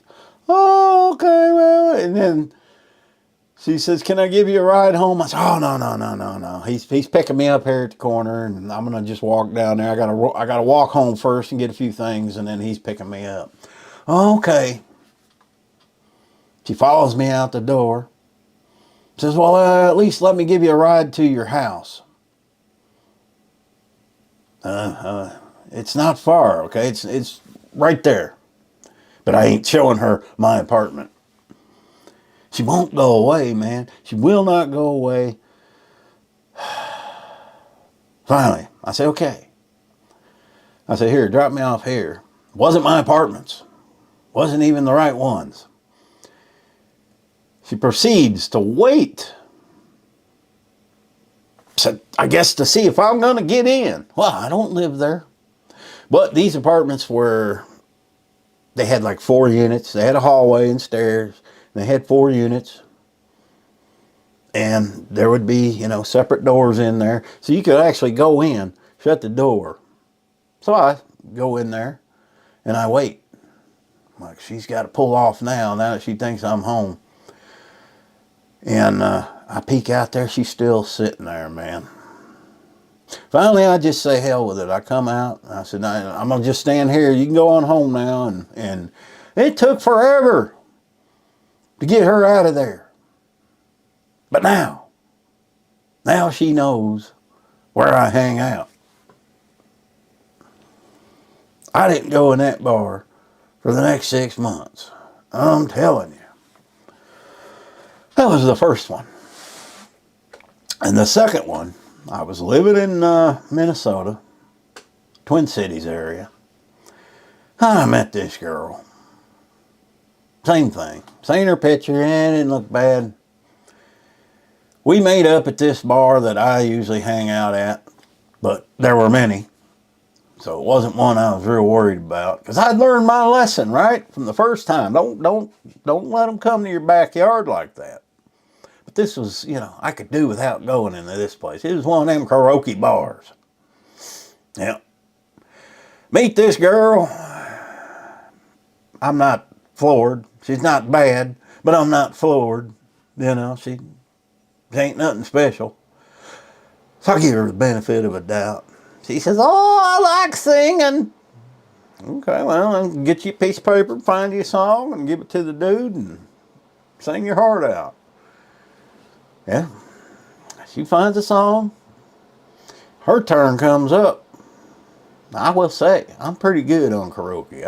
I can belt out some David Allan Coe and Johnny Cash and songs like that. No, I get claps when I'm done. People, all right. She gets up to sing this song. I don't remember what song it was. But whatever it was, she ruined it. The worst singer I've ever heard. The classic, horrible karaoke singer. And not only did she sing it, she had to bust into a full dance routine up there on stage like she was professional. She gets done singing. I'm kind of embarrassed because it sucked. It sucked. Everybody suffered through her song. How did I get myself in these pickles? I was thinking to myself. She grabs the book. She fills out another one. And another one. And another one. This goes on. She is very insistent with the karaoke guy. She wants to sing. About 2 or 3 songs later, she comes down there where I'm at and says, can I borrow $100? And I had it. But I'm like, man, I don't even know this girl. I ain't giving her no $100. Hell no. Problem was, I picked her up. So I'm stuck with this girl. I got to get her home or something. Finally, I devised myself a plan. You know what? It will be well worth the money to give her $100 and tell her I got to go to the bathroom and slip out the door. And that's exactly what I did. Slipped out the door. I never went in that bar again. Whew, that was best $100 I ever spent in my life. I ain't kidding you. But I didn't learn my lesson. No. No, you see, a few years later, I'm in Denver. Yeah. I actually lived there quite a while. I meet this girl. She looked good too. We went out on a date. Went to the Olive Garden. You know, they got good salads at the Olive Garden. She got a salad, I got a salad. Ordered the entrees. We had a good date. It was one of them dates where you have the dinner and you have a little chit chat and you go home. She goes home, I go home. We met there. Well, the next time, she says, well, I'd like to cook you dinner. Come over to my place. Okay. Gives me the address, I remember, because I got lost looking for it. It was kind of out of the way, back in a little neighborhood somewhere, and it took me a while to find it. I get lost quite a bit. Not anymore because GPS, but I used to get lost quite a bit. Just something with directions. I find her house. It ain't the nicest looking house in the world, but, you know, we're in our early 30s. I figure, you know, hey, probably looks good inside, right? Nope. I am not kidding you. I walk in this place, and there is crap piled everywhere. Everywhere. Bags, boxes. Have you ever seen an episode of Hoarders? She was probably on it. It was nasty. Cockroaches running every place I looked, they was running. It stunk. When I met her for the date, she was all pretty and clean and nice clothes, nice hair. And she lives in this place. And it was horrendous smelling. And I gotta eat here. Oh, I got to come up with a plan, don't I? But I don't want to hurt her feelings. She's still a human being. Not a bad person. She's just a slob. A hoarder. Definitely going to be the last date. I just got to figure out, how do I get out of it? Again, I didn't have no cell phone. Cell phones will save you if you got one, but I didn't have one. Dinner is on the stove, and I got no choice, man. I got to eat it. Thank God it was on paper plates. I almost wanted to eat with my fingers. When she wasn't looking, I took the fork and I rubbed it real good with my shirt. I had to choke this food down. It wasn't bad. I didn't see how it was prepared or where it was prepared, but I had to eat it. My stomach felt fine. I didn't get sick or anything. My brain is going 100 miles an hour trying to figure out how to get out of it. So I come up with a plan, a good plan. We're sitting there in the middle of a conversation, you know, around some boxes and stacks of papers and garbage bags full of who knows what. And I tense up real good and I grab my knee. I said, oh. She's like, what? I said, oh, my knee does this once in a while. It's an old football injury. I got to go home. I'm sorry, I got to go home. I got stuff for it at home and ice packs. Oh, I got ice. I said, no, I just need to get home because it's going to last for hours and I'm not going to be good company. Okay. I said, can you help me to my car? And I play out, limping and gimping. She helps me to the car. Well, we'll just have to do this again tomorrow. I said, I'll call you. Never saw her again. You would think I'd learned my lesson, but no. It went on several more times before I finally said, hey man, the internet is evil. It is pure evil, and I ain't never doing it again. And there you have it. My 3 worst stories. Some of the details might have been forgotten, but I do know the ones that mattered, and that's what I told you. Trying to get out of something. Have you ever been on one of them dates you want to get out of, but you don't know how to do it? They got apps for that now. There wasn't no apps for that back then. Thanks for watching. Happy trail. You have been living in the city all your life. You're in a subdivision. The neighbor on your right, old Wilbur, his wife passed away 2 years ago. He is OCD about his lawn. Every 2 minutes, you hear some piece of yard equipment being fired up. It drives you nuts. On the left, you got Sean and Judy. Sean is a shade tree mechanic. He is always tinkering with his car. And he can't do it without his loud rap music. And that also drives you crazy. And every time he fires it up, his little yap dog, Fluffy Joe, get.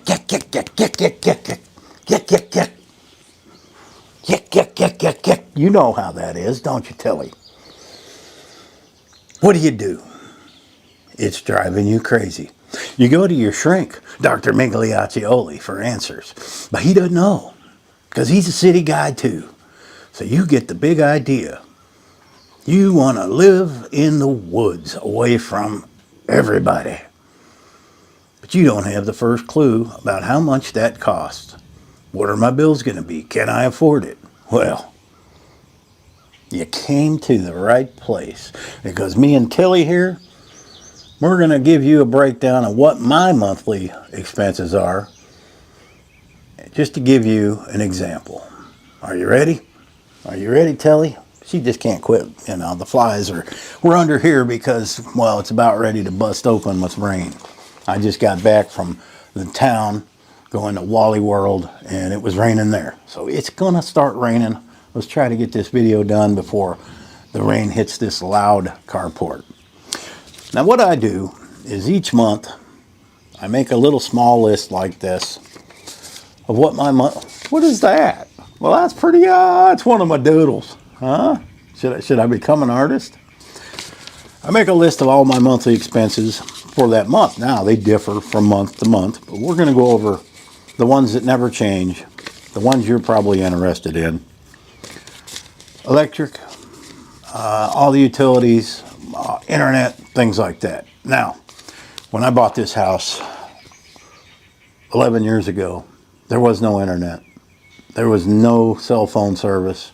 You would have to go out to the road to make a phone call. It was a real pain in the you-know-what. Over the years, that has improved. Now, I have fiber internet, which has really made life nice. But it wasn't that way until February. Before that, I had Starlink for the last couple of years. Very expensive. That ran me about $140 a month. You got to buy the dish, and then, install all that yourself. So that's something to think about. Is your place you're looking at, is it full of trees like mine? Do you have to put it up on the roof? Those kind of things. So depending on how rural you want to go, you may or may not have any internet or any cell phone service. Currently, I am paying $92 a month for Verizon. I just recently went to a plan and got an iPhone. I've never had an iPhone, and I will never go back to a regular Android phone. I love them. The phone was not free, so that's included with the monthly costs, and I imagine I'll upgrade as iPhones upgrade. It's something I kind of need for what I do with YouTube. It helps with shorts. I like it, and that's something I want. Electric. My electric here, and everything in that cabin is electric. Everything. The heat, the air conditioning, the cooktop, everything. $170 a month. I am on a levelized billing plan. So if it runs a little high in the winter, they level, and it fluctuates maybe $10 here and there, but it's generally around $150 to $170 a month, which I got about 1,100 square feet, upstairs, downstairs. That's pretty good. I got another visitor coming out. Now, you get deep enough back in the woods, you may not have grid power. And that is a whole nother video, because I am not a big avid off-grid person. To me, it's foolish. Unless you are living in the bush in Alaska or deep in the forest, you don't need off-grid. You're going to end up spending about 20 grand to get a decent system. Not to mention replacing batteries, solar panels, all the maintenance that is required. To me, I haven't even spent $20,000 in the 11 years on grid. That includes all the wiring I've done and everything else. So is it practical? And to have generators running all the time? No. And every other channel, homesteading channel on YouTube, is off grid. And you always see a good portion of them finally give up and go get on the grid. So that is why I'm against it. Now, in the future, did you just burp? You did. In the future, when the prices come down, if they come down, maybe. And it isn't probably a bad idea to have a backup solar in case the power goes out. And I do have all those. So electric for me, and that's going to vary what state you're in, where you're going. Mine is fairly reasonable. I am off of a state highway. It's not real busy, but it's 13 miles long, and it's on the grid. It's right there. Insurance. Okay, I own my home free, and I forgot to mention, I own my home free and clear. So I don't have rent. I don't have mortgage. I don't have that to worry about. So that is not on the table. But I do have to have some sort of insurance in case the place burns down or a tree falls on the neighbor's house. So I do have renter's insurance. A lot of people don't know you can own your home and not have a homeowner's policy. You can have renter's insurance. What that covers is what's inside. all your belongings. So I'm carrying $160,000 worth of renter's insurance. Also, an additional policy for my pew-pews and cameras. I have several $1,000s worth of camera equipment. I do YouTube, and I keep adding to that to make the quality better for you. Microphones, all that, power tools, all these things add up. Does it add up to $160,000? No, but you know how it is when you make a claim with an insurance company, you're going to have to fight them. That doesn't mean my place burns down, I get $160,000, but it probably ensures that I will get a good replacement cost. I hope. Hopefully I don't ever have to find out.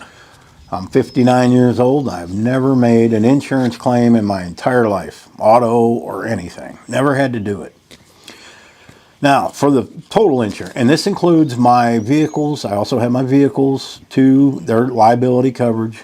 My total insurance bill monthly is $123.65. That covers my insurance. Internet is also through my electric company, and that is $90 a month. So that went down from $140 a month with Starlink to getting better fiber to $90 a month. So that's better. And I pay them in one bill. So my bill to them is like $270 a month, $260 a month. That goes to one place. Makes it simple. I do have two credit cards. One I tore up, but I still have the account open because I don't want to use it anymore. The interest was too high.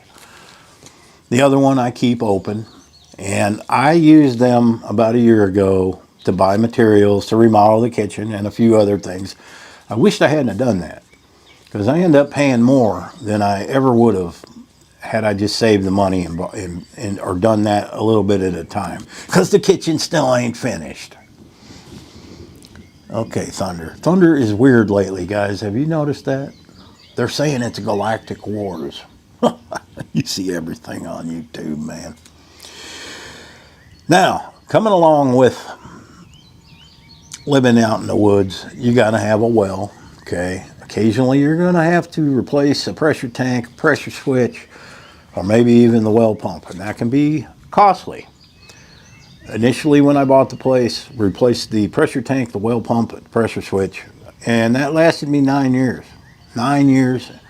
And then all I had to do was replace a pressure switch, and last year I replaced the pressure tank. Under $500. And I think it was initially about $500 for the well pump and all three of those things. And that was in 2014. So you're also going to have to deal with septic. Haven't had to do much with that. Now I have a blocked D-box, which is in the leach line. It's a distribution box. I'm going to have to dig that up and fix it. I'll do that myself. You do have to learn how to do a lot of things yourself, because if you're living remote, you're not going to have the services that you do in the city. You're not going to have the plumbers or the electricians that can drop whatever they're doing and come fix your problem. Around here, you can't get it. So you're going to have to learn those things. What else? And going along with electric, I took out, it's just me, okay? Mainly this video is if you're alone, what my expenses are. They're under $2,000 a month, way under that. Let me see. I didn't even, 20, I think I added it up. I didn't write it on this one. It's, I don't know, less than $2,000 a month. I removed the oven that I had in the house. The big electric range with the oven and the 4-burner tops. I got rid of that, and I bought just a tabletop induction oven, 2-burner induction stove cooktop. Much more efficient. I don't need an oven. I got a toaster oven. Toaster ovens, it's also an air fryer. It does all those things. It's more efficient because you're only heating up that little small area. So for one person, there's no reason to heat up a big giant stove to cook a pizza, which I don't eat none of that anymore. Now, I forgot to mention the total. My credit card debt, I pay $400 a month on that. That will be paid off in 2 weeks. 2 weeks. thanks to you guys watching all these videos, I'll be able to pay off my credit card debt. And I will not be building it back up. However, what I will do is pay some bills with them. The one with the cash back, and then I will pay the credit card balance off in full and get the cash back from the credit card and not pay no interest. That's how you use a credit card. Or use it to put fuel in your vehicles and pay it off at the end of the month and get the cash reward. And what do I have? Capital One, probably not the best, but it's what I got. I'm not getting any more, and we're just gonna, but they're nice to have in case of an emergency. You never know, you break down somewhere, you have to get towed, you don't have enough in your bank. It's good to have a credit card. So they are good to have. I got one that I carry, like I said, the other one I tore it up.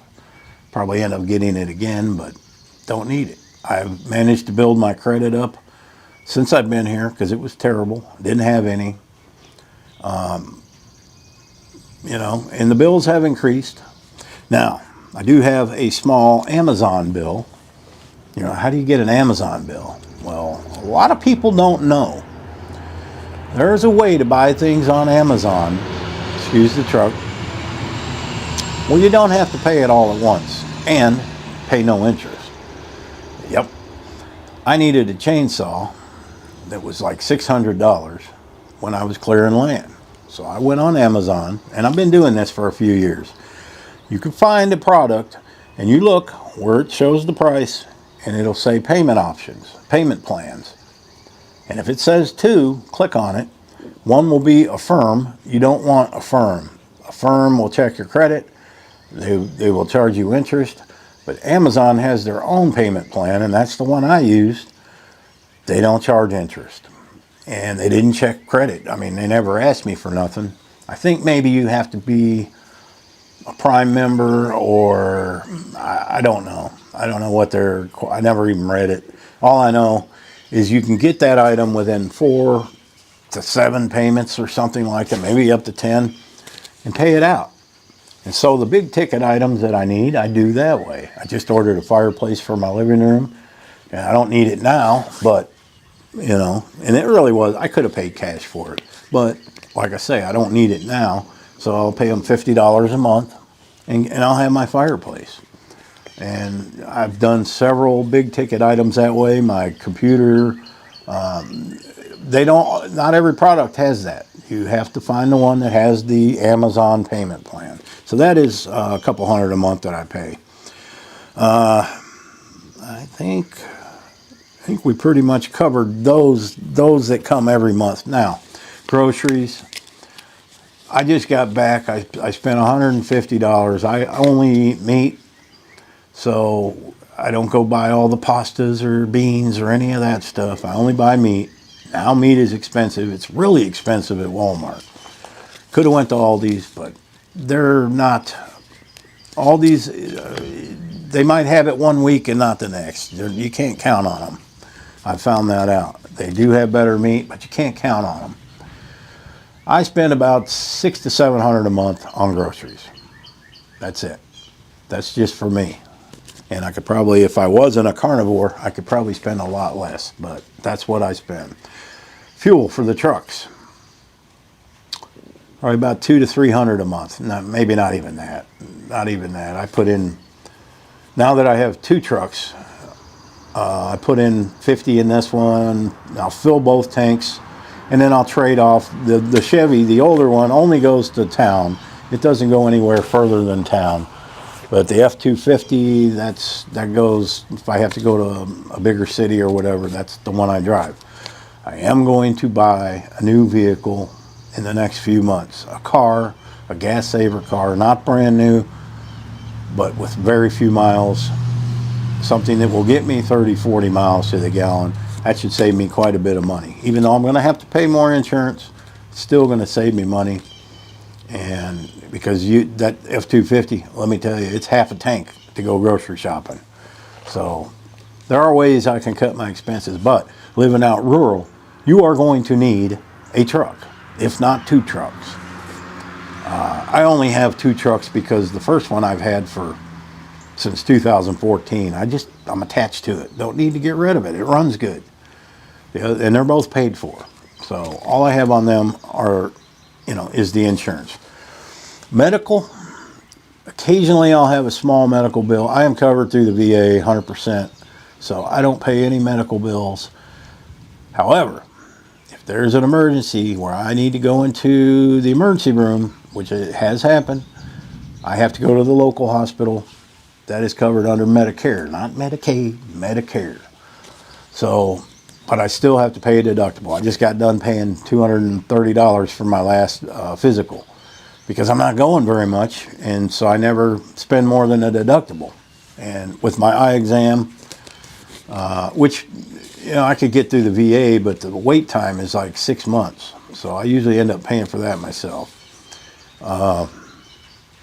What are some other expenses? Just the normal things that you would have.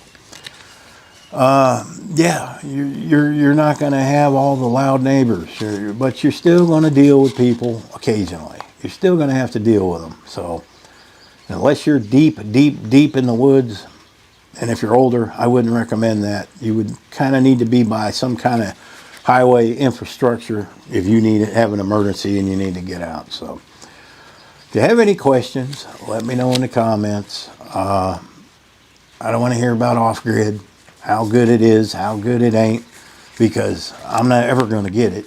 I've got solar generators and things I can use in emergencies, but to me, it's impractical. You guys do what you want, but for the older folks, I don't want to deal with that crap. I want to plug something in. I don't give a rat's ass where the power's coming from. I just want to know it's there, right? Capiche? Happy.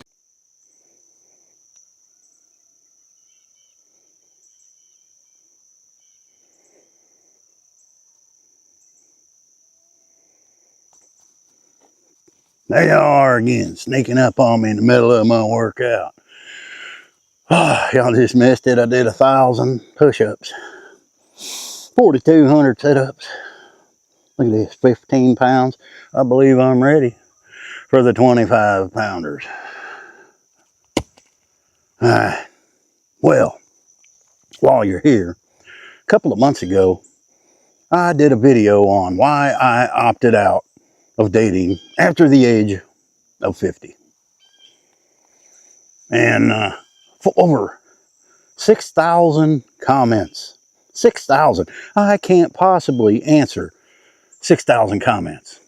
There was a lot of hate because I was a little harsh on women in that video.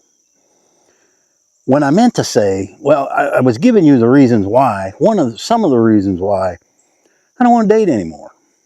So I thought I'd make another one, a follow-up, and kind of mellow it out a little bit and give you some more reasons why I want to stay single, and why it doesn't bother me to be alone.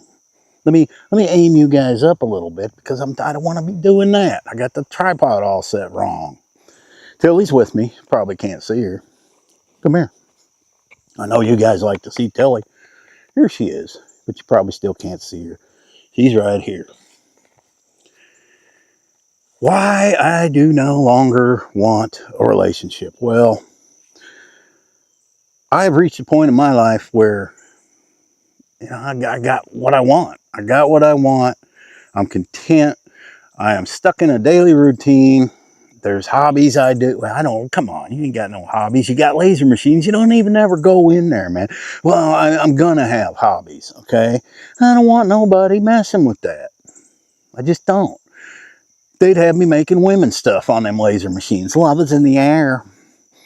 Oh, happiness is all this and that. You know how the signs that women put on the walls. I ain't making none of that stuff. I want, Outlaw Josie Wales, Wyatt Earp stuff. Stuff men like, Why I do not want to date anymore. Here's a big reason, okay? All relationships started having a lot of problems, I would say maybe after the 50s. That's when divorce rates really started to go up, is in the 60s and 70s and 80s.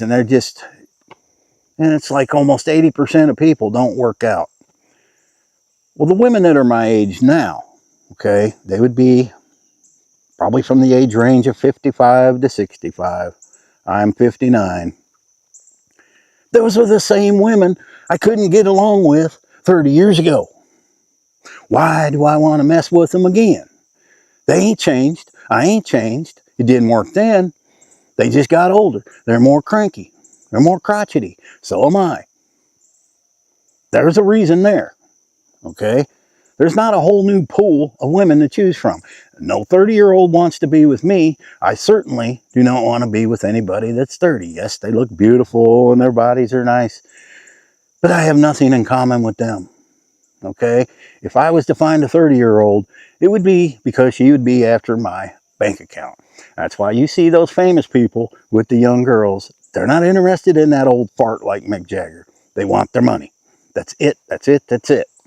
What else could it be? They cannot find the old man attractive because he isn't. Mick Jagger wasn't attractive when he was 20. He certainly is not attractive now. Same goes with Steven Tyler from Aerosmith. Those dudes are mugly. Mugly, mugly, mugly. But they got money. And if you got money, you get anything. So what kind of women are they getting? You know, I guess whatever. They got clauses in their relationships? Maybe. I don't know. But you always see that in Hollywood and the rock stars and all that. And I got mud all over my shirt from doing my workout. That weight machine just kicked my butt this morning. Oh. Also, if you're in a relationship and you have an argument, a disagreement, and you're going to, that adds stress. And when you get older, the last thing you want in your life, excuse me, Telly, no more whining over here. The last thing you want in your life is stress. Stress will lead to heart attacks, any kind of health problems. You know, stress causes most of those. I don't want it. I don't want it. You don't want it either. That's why you're single, Tilly. I know. And you're fixed too. So it doesn't do you any good. Okay. Scoot on. Scoot on. I got to get her out of here, guys. She's just interrupting the video. Okay. Tilly. Tilly. Whatever you're groaning at, go find it.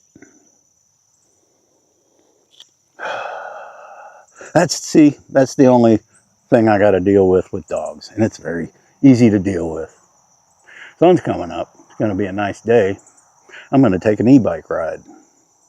I don't have to ask anybody if I can go take an e-bike ride. I can just get in there and go get the e-bike, turn it on, and go for a ride. I'm even going to film it. Y'all can watch it later. Money. And another big one, okay? I find somebody, say, a year, maybe my own age. They have adult kids. They should have, okay? If somebody my own age has kids living at home, well, there's the first problem. You're not only getting in a relationship with the person, but you're getting into a relationship with everybody they know. And I don't want to deal with it, okay? I don't want to deal with somebody's kids because most likely they're going to compare you to probably their father, somebody like that. They ain't going to like you, okay? Most of the time, I've been in a relationship with someone that already has kids. They don't like you. There's something about bringing a new person into your life that kids are going to judge. They're going to try to sabotage the relationship. Is it worth it to me? No, it is not. So not only do you have to have a good relationship with the person, you got to have a good relationship with their entire family, kids, grandkids, things like that.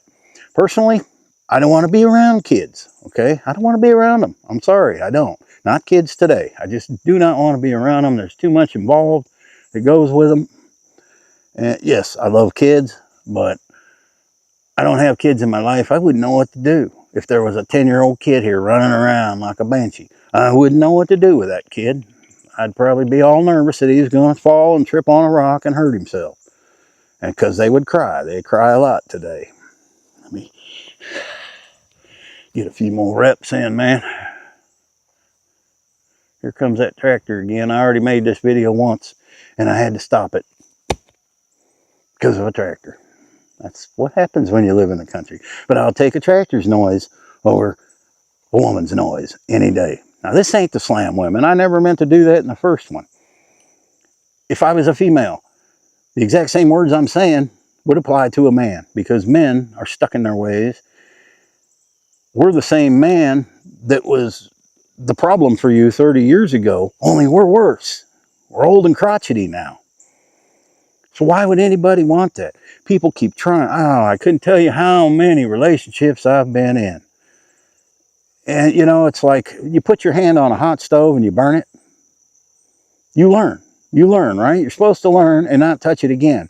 Well, men my age have both hands, both feet, and beginning on their knees that are burnt because they've tried and tried and tried, and it just keeps failing and failing and failing.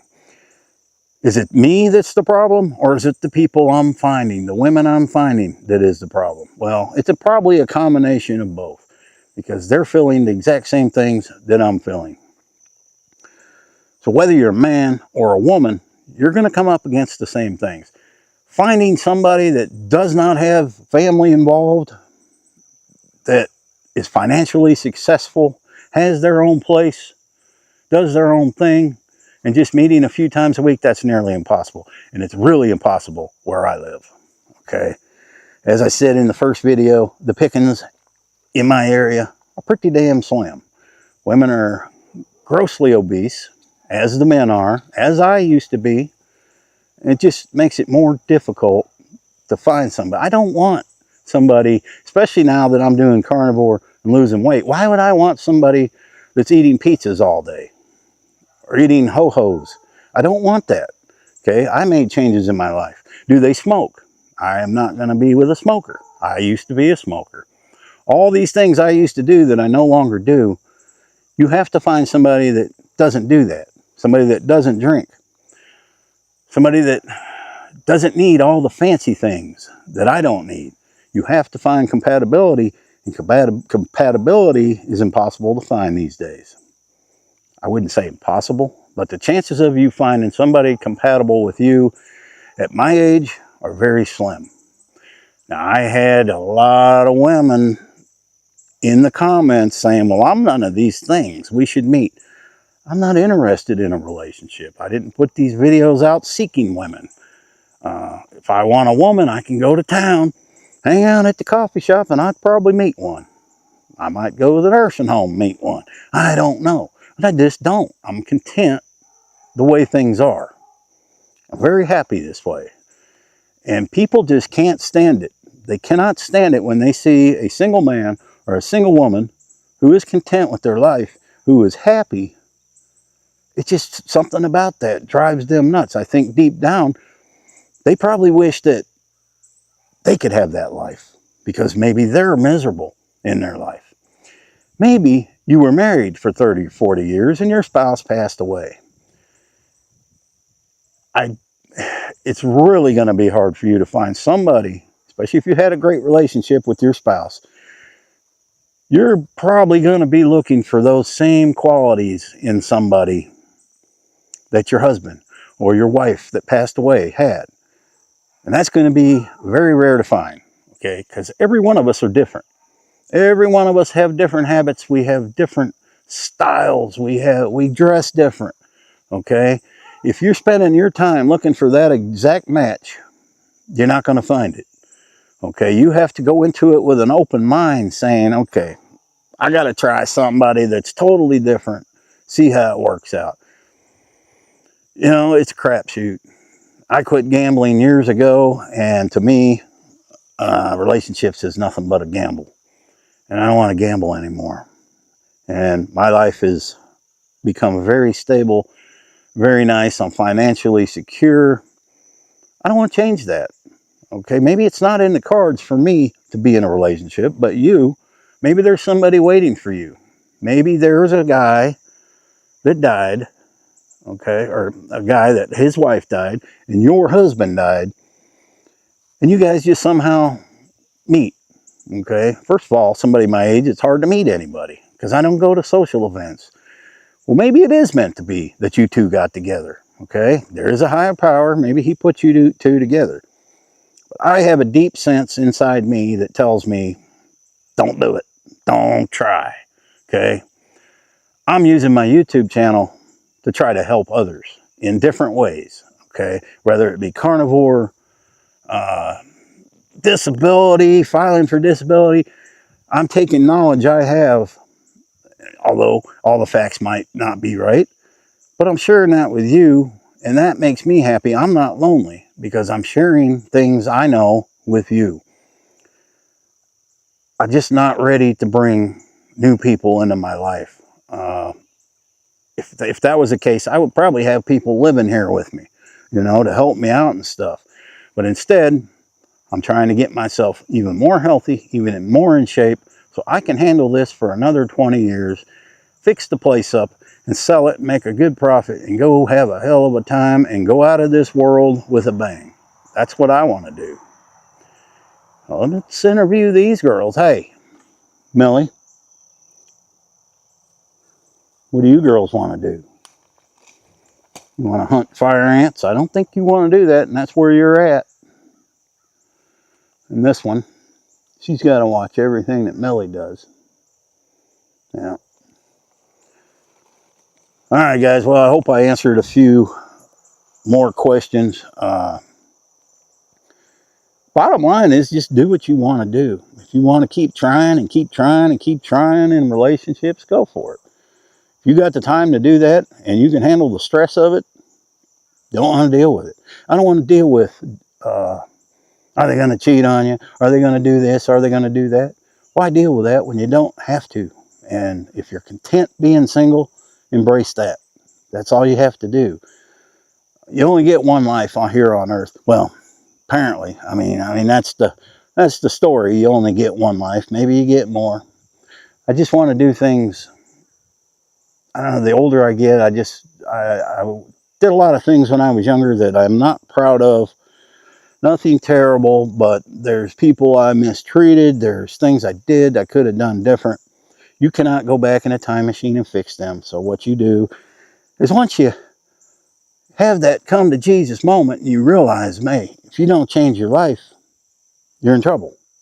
Well, that's what I'm doing now. Okay, I'm trying to do good things, and I'm not going crazy with it. I'm just trying to do good things. If I see somebody needs something, I might just give it to them. That's how I am now. And I was always that way. I've always been a generous type person.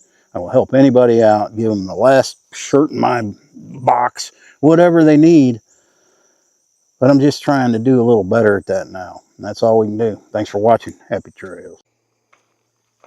One question that comes up quite often in the comments section is, have I seen Bigfoot out here living alone in the Ouachita National Forest?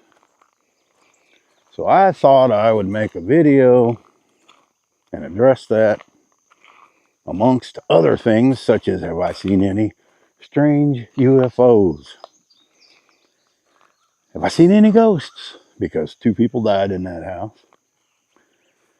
Well, let's come out here and answer that. And we'll start with Bigfoot. Now, if you look behind me, this is due south of my property.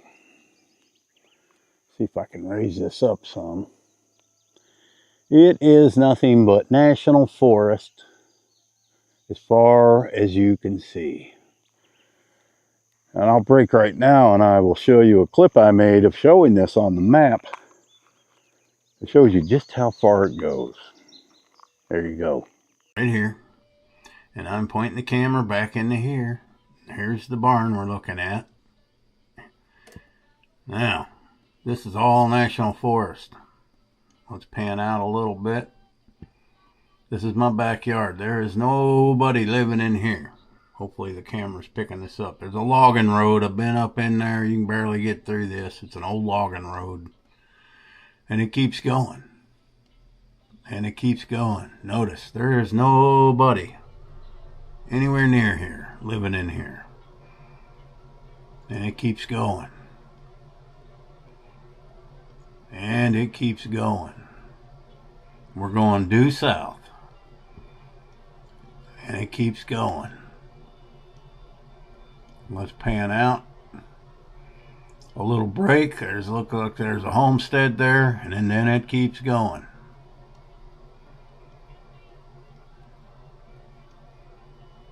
Still going. Very high terrain here. You can tell these are the mountains. Look at the terrain. We're still going south. We'll pan out some more. Still forest, mountains, ridges. Let's pan out more. Little settlements in between.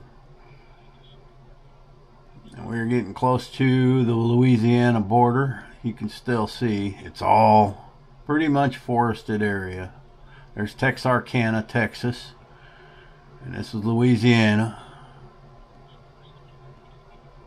I think it's Louisiana. Let me make sure. Yeah, we're in Louisiana by Shreveport. As you can see, all the way to the coast. I guess they call that the Gulf of America now, huh? Does it say that on the map? It does. Okay. But as you can see, there's, other than Shreveport, there's nothing. Nothing. Okay. Now that you know that I'm out there, let's talk about Bigfoot. Now this, I guess if there were a creature such as Bigfoot, well, this would be the ideal setting, wouldn't it? Because if you've ever tried to walk through that, you would know how difficult it is. All right, I got to traverse through some tall stuff here. In shorts, not wise. So, I have been here 11 years. And in those 11 years, I've seen some things. Some can be explained. Others, maybe not so much. And we're going to stop right here. Oh, I just twisted my ankle. But as far as Bigfoot, I have not seen or heard anything I would classify as a Bigfoot. But on the other hand, I don't come out here and sit at night and listen like I should. I don't look for it. Others in the area have claimed that they have seen it or had an experience or heard noises. I personally have not. Do I believe that they exist? I'm the kind of guy, man, I gotta see something. I gotta see proof for something like that to know it's there. Now, we all have, those of us that believe in God, we can't see him, but we believe he's there, right? So I'm not saying Bigfoot does not exist. What is he? I don't know. I personally have not seen anything that resembles, there's some hairy dudes in town that, could be some Bigfoots. But, yeah. Have not seen any Sasquatches and Bigfoots. And like I said, I don't go seeking it out. You might have seen something. I personally have not. Another question. Have I ever seen a UFO? Well, I'm going to put a link at the end of this video to a podcast I did probably a year, maybe 2 years ago on my other channel. And that explains an encounter I had in 1983 with a friend of mine down in the Comanche Mountains of Oklahoma. Don't know what it was. You guys can watch the video, but it was very strange. It was, it was just strange. Now, out here, I've looked at the sky, okay, before I had internet out here or anything really to do. I'd go outside on my front porch and I'd lay there and I'd look up because you could see the stars like you wouldn't believe out here. And I would see comets and shooting stars and things like that. But nothing that I think a lot of things I saw were like satellites because they would track in the one direction. You can tell what those are. But I never seen anything strange. that I would classify as a UFO. However, the lady that owns this land right here, it's kind of grown up right now. It's summertime, but right over there you can see there's an old hay barn. Right there. I'll zoom in if I can on editing. But in the wintertime, there's a driveway right there, and they come down in there with the tractor with bales of hay, and they throw hay to the cattle. And she says, and she's 80 years old, goes to church. I have no reason not to believe her. She seems sane. I've known her 11 years since I've been here. But she says, one evening she went down, and they always feed like right when it gets dark, if not after dark. I don't understand that, but that's what they do sometimes. So she's down there, brings two bales of hay. She's cutting off those big bales of hay are wrapped with twine, and they got a netting on there, and you got to cut it off before you give it to the cattle. So she's down there, and she sees a light shine down on her. This is what I'm telling you exactly how she told me. She's right there with the tractor, taking care of the cattle, and then all of a sudden she sees a light shine down on her. And she looks up, and probably just a little above that tree line right there, that big tree, she says there was a humongous triangular craft that made no noise at all. And it had lights on the corners of it. And it was shining a beam of light directly on her and the tractor. And she said it stayed there for a few minutes, and she couldn't do nothing. She froze. It wasn't like she was terrified, but she just froze and couldn't do anything. And as quick as it appeared, it was gone. Now, why would an 80-year-old woman make something like that up? I don't know. I haven't seen anything myself like that. I hope I don't. That's what she's telling me. She's been here all her life. She owns a good part of this highway. I mean, she owns a lot of land on this highway. So that's what she told me she saw. And she didn't tell me that right after I moved here to try to scare me off. I've already been here. And this is just 2 years ago, I think, when I heard this. So, why would you tell somebody that? I mean, that's an outlandish story if it isn't true. A lot of people think you're nuts if you tell them that, but not so much anymore because there's so many sightings. We're probably selfish to believe that we are the only living beings in the universe or all the universes, because we're not. I guarantee you we're not. And you can believe what you want, but that's what she told me. Now, ghosts. Do I believe in ghosts? Well, I don't know what they are, but I can tell you I've had several experiences in my life that cannot be explained. Some here, but the ones that I've seen before here were they were a lot worse. Now, I worked for newspapers for many years, ran the printing presses, and I worked for a newspaper in Oklahoma, a small newspaper. I worked for the big major ones, and I've also worked for a lot of small ones. And this one had been there over 100 years. And we had a paper warehouse. I was running the press one night. It was a long day. I was running the press, and I needed another roll of paper. Well, we had a paper warehouse 2 doors down. It was in a downtown area of an old Oklahoma town. And our paper warehouse used to be the old Indian drunk tank, is what they call it. The Indians would get drunk, and they'd throw them in there until they sobered up. And this was like during the turn of the century. Conditions weren't the greatest. Old warehouse. And so I go in there, and we'd leave had a big garage door, and we'd leave that open. And so I walked down there. I'm going to go to the forklift and get a roll of paper. As I turn the corner to go into the warehouse, I see this guy, I don't know, probably 50, 60 feet ahead of me. He's over by the forklift where I got to go. Long hair, dressed all kind of raggedy looking. I didn't really recognize the kind of things he was wearing. And I yelled at him. I said, dude, what are you doing in here, man? Get out of here. Because there was a few vagrant type people around. Not really homeless, but just, you know, old can. They dig through the dumpsters and find cans. And this is about 8 o'clock at night. And he turned around and he's walking. He turned around, he looked at me.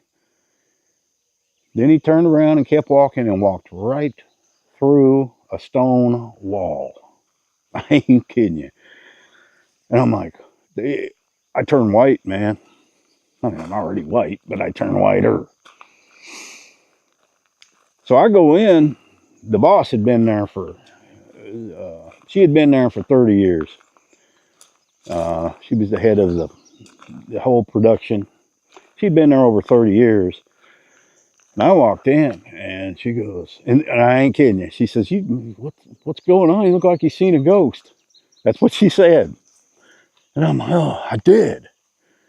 And she just smiled at me. And I'm like, what? And I told her what I saw. And she says, he won't hurt you. Well, what do you mean he won't hurt me? She said, we see him all the time. You would be in that place working. Okay, these rolls of newspaper would weigh 1,000 pounds a piece. 900 to 1,000 pounds a piece. And we would probably bring in 10 or 12, you know, every a couple of days. And you would just notice something moving out of the back of your eye. And you'd look over and one of them big rolls was moving. Just rolling on its own. On level ground. 2 people had died in that building. One was a reporter, I guess, up in the office area. I got dogs going off here. And the pressman died. Died on the press. They're interrupting my video. All right. Rarely do I have to break in the middle of a video, but I did because one of the dogs was chasing another dog. Where was I? So anyway, she's telling me all these stories and how many times she's seen things happen in that building. Well, a week later, you know, one of the people that worked up front, one of the reporters, they called the ghost hunter people, and they came out and spent a night there. And I looked for it and I couldn't find it. It was on the internet, and they caught voices, orbs everywhere. They went in that warehouse, got all kinds of, you could hear music playing and people talking, and it was freaky. And I got the creeps in that place, man. So that was one incident that I had. Call it what you want. Another incident was in Miami Beach in a house that I was working on. And I seen some things there. I won't get into the details, but I did see some things there. Didn't actually see them, but things happened that were, you know, boxes would get moved. Things like that. Thumps on the wall. Those kind of things. And here, I have an image. I used to have, I had a Nikon camera, and I took the photo right there. And I looked for it. It's on one of my videos, one of my earlier videos, and I cannot find it. But I was doing a high speed. I was trying to catch some birds, and I was doing high speed photo catching, you know. And an image appeared, and it was only in 3 of the frames, and then it was gone. But it looked like a human figure, and it was standing right there. You know, could be a lens flare, whatever. Don't know. Other people looked at it, saw the video, and they were like, "Man, that's somebody standing there." Now, this area, did a history check on it. Nobody inhabited this area, you know. I'm sure thousands of years ago. But the nearest, or the earliest Native Americans that were on record came here in the 1790s. Russellville, Dardenville, which is 40 minutes from here. So I mean, it wouldn't be impossible that they would be in this area. But look at the terrain, guys. It's not hospitable. They're going to be by water, which is where Dardanelle and Russellville are. It's by rivers. And there's no reason to be here. Not saying there couldn't be, but I've never found any arrowheads or anything like that that would tip me off that there was any kind of a civilization here. So 1790s, the Cherokees were moved here from the Carolinas, and then white people started moving in, and you know the story there. So, nothing, no kind of history there. But now this cabin, 2 people perished in this cabin. One in the cabin, one, I believe, they found her out. Actually, the lady that saw the UFO actually found her out front, but he died upstairs in the loft, right up there. And so I don't go up there. I don't sleep up there. I'm not afraid. None of that scares me. I don't know why. It just doesn't scare me. I don't get the feeling here. You do see orbs on the camera all the time, and they do weird things, and I've seen some weird things. On occasion, and this is no lie, they were heavy smokers.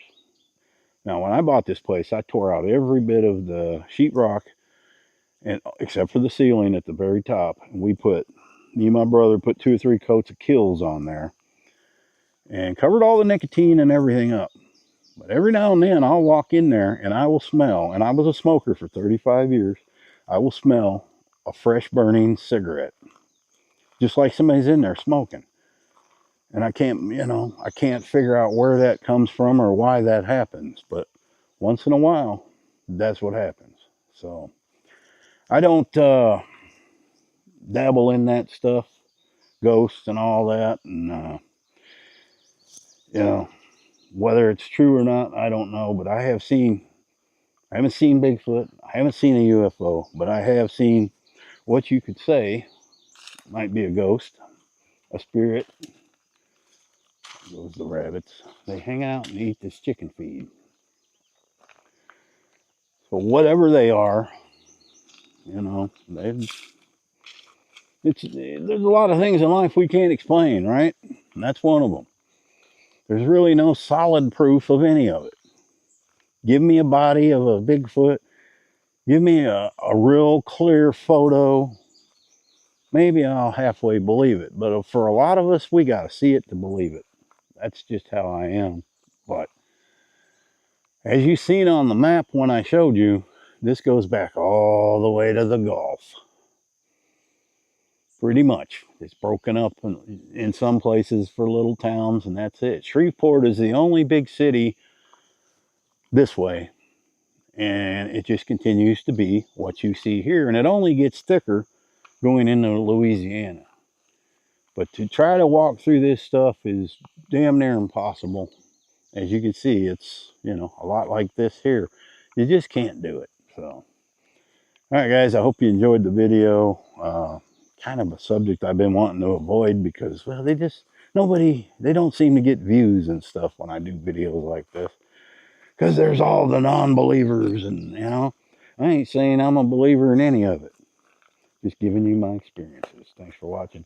Happy trails. Good morning, Lily. For those of you that want to see my dogs, there's Miss Lily.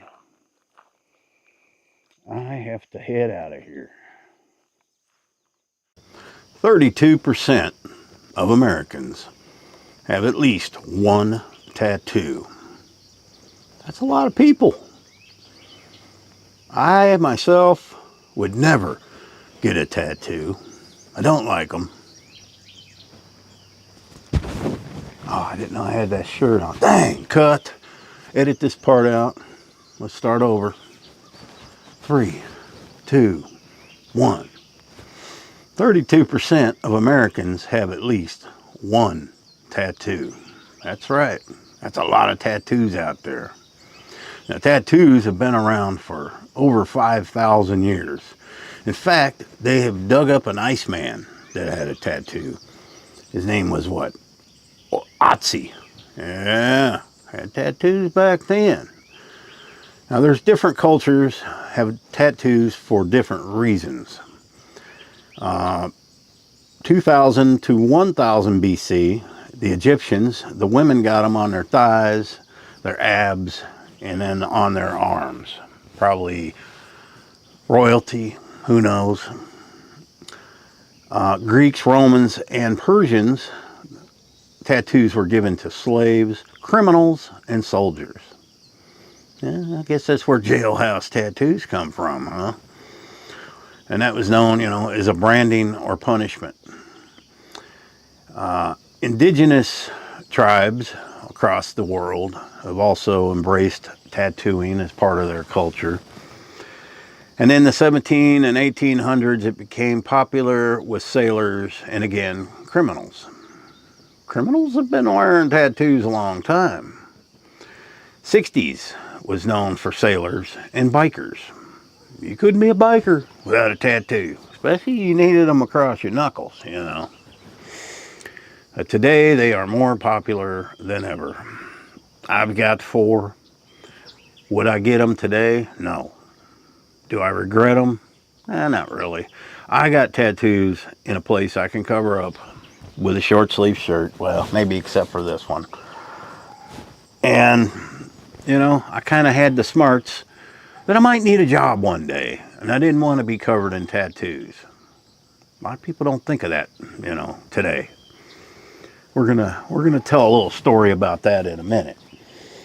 I also got one on the back of my thigh, or my calf. That didn't feel good. I don't know if I can show you. Let's see. 2 cross peacemakers. Yeah, I like Old West. And then over here, this is a cover-up, just a bandit. I used to have Angie right there, okay? Mistake number 1. Never get your girlfriend's or boyfriend's name tattooed on you. Because you ain't going to last with that person. I'm going to tell you, the one I was with wasn't impressed by the tattoo. I spent the next 5 years looking for another Angie. Couldn't find one. So I had to get it covered up before I got married. She wasn't going to marry me. So I got it covered up, and it hurt. It hurt, but I got it covered up. Now, today they are getting them in places. I mean, there is not a part of the body. Rooster, that's enough. My dog. There is not a part of the body today that has not been tattooed. I can only imagine being a tattoo artist today. Some of the places these people want tattoos, and some of these people ain't the best looking people, I'll tell you. Come in all shapes and sizes. But there are consequences to getting tattoos. I've got some notes here that I always make. Now, there are health risks. That has gotten a lot better in recent years. You don't have to worry about dirty needles much anymore. Always make sure you see them get a new needle and you see them get a new pair of gloves out of the box before you get any sort of tattoo. There are some certain inks that you could get in your body where you are not allowed to have an MRI. It could interact if you ever need an MRI, and I can tell you, I've had 6 of them. Fortunately, my inks, none of them had any issues with it, but it has been known to happen. Some of I just never have had any problems health-wise with them that I'm aware of. Who knows? Social consequences. Of course, the older generations, I'm almost 60 and I've had tattoos since 1989. So I'm not so judgmental. It's not so much that you have them, it's where you have them. If you've got them tattoos all across your face and all around in your face and on your neck and stuff that are very visible, I'm going to wonder, why the hell do you got that? What was you thinking? You made a poor decision. You know, people are going to judge you on your tattoos. You know, and then there's the regret factor. You're most likely, depending on what you got, you might gonna regret it. Now this is an eagle, American Eagle. I got that when I was in the service. Well, a lot of us did. I don't regret that. I knew I had enough brains to know that when I was my age that I am now, I wouldn't regret this. And this is a set of wolves. I used to say that was me sober and that was me drunk. Yeah, but I don't drink anymore.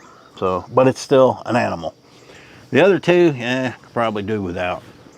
But I got them. They're not going anywhere. They're not coming off. You can get them removed. It's costly, and I heard it's painful. So let's just tell a story here. Let me get a sip of coffee. Where's my cup? Oh, there it is.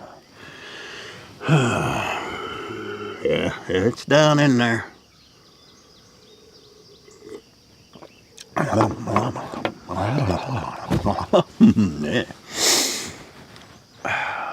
Old Merle. You guys know old Merle. I've told you stories about old Merle before. Well, he wakes up feeling extra rebellious today. Yep.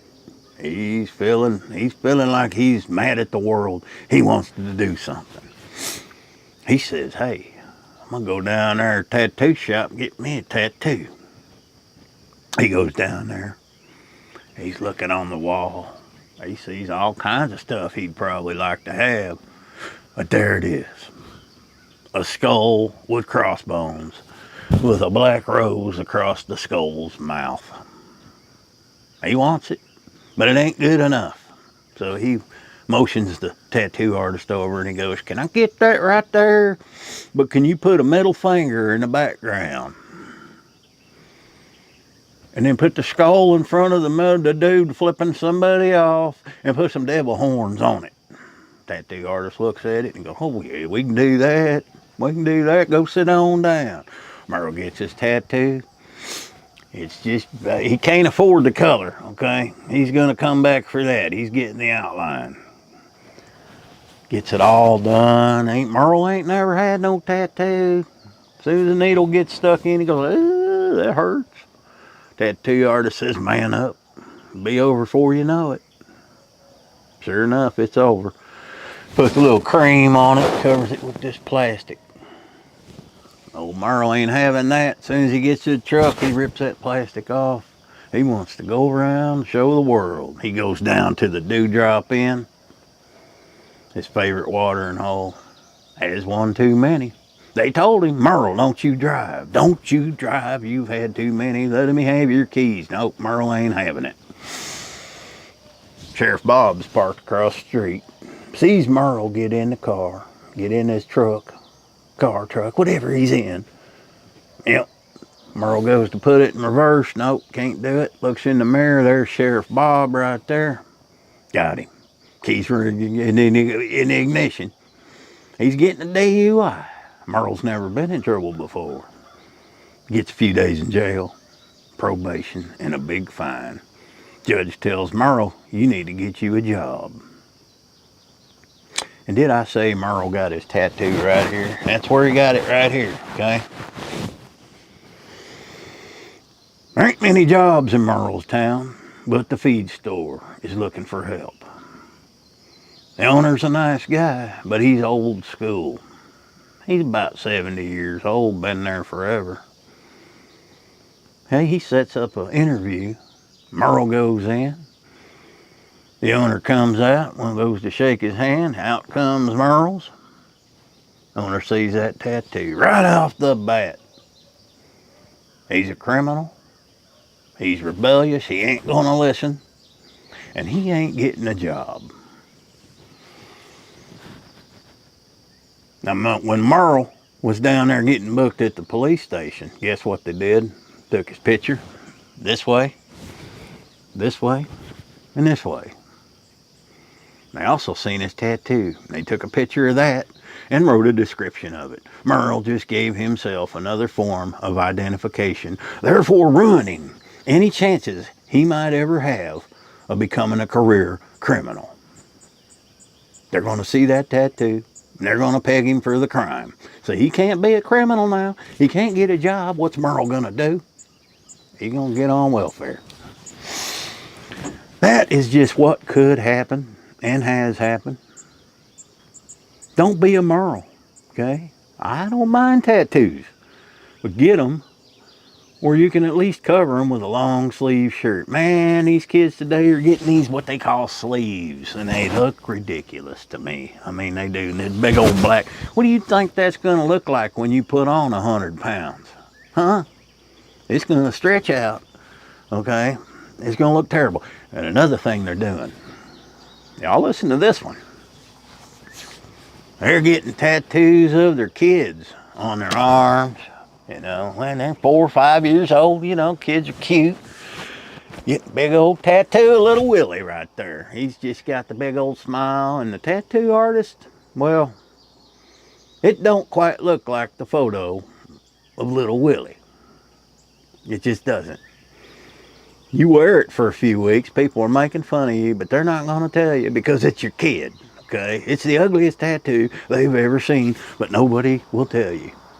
Finally, somebody tells you that looks like roasted ass. But you can't do nothing because it's permanent, right? Wrong. You can get it covered up. You can get Willie Nelson put over that. Willie Nelson's a good cover-up tattoo. He can cover up anything. The beard, that's another video. Beards, that's coming. Yeah, get old Willie Nelson. Get your kid turned into Willie. His name was Willie anyway, so now he's Willie Nelson. So then you're stuck with Willie Nelson for the rest of your life. When you die, Willie Nelson will still be alive, and your tattoo will be buried with you. Willie. Another thing that they do without thinking. Okay, I want you to picture this. Old Merle. He didn't learn his lesson, okay? He's a decent looking single guy. Looking for he's looking for a main squeeze. But Merle, he loves his parents. He does. He got his favorite picture of his parents. Took it down there to the tattoo shop and he had them tattooed right here. Old mom and old dad in their best pose. Merle gets him a girlfriend. Things are getting a little intimate down there in the bedroom. She says, Merle, take off your shirt. Old Merle whips off his shirt and guess what? Oh, here's my parents. That woman ain't impressed, okay? She ain't gonna be smooching all over you with your parents watching. She ain't.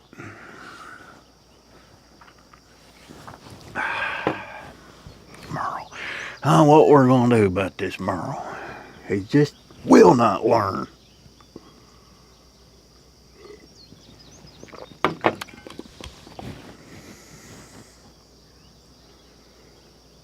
What did we do? Where did we go wrong in society where everybody's got to use their body as a paint canvas? I don't know.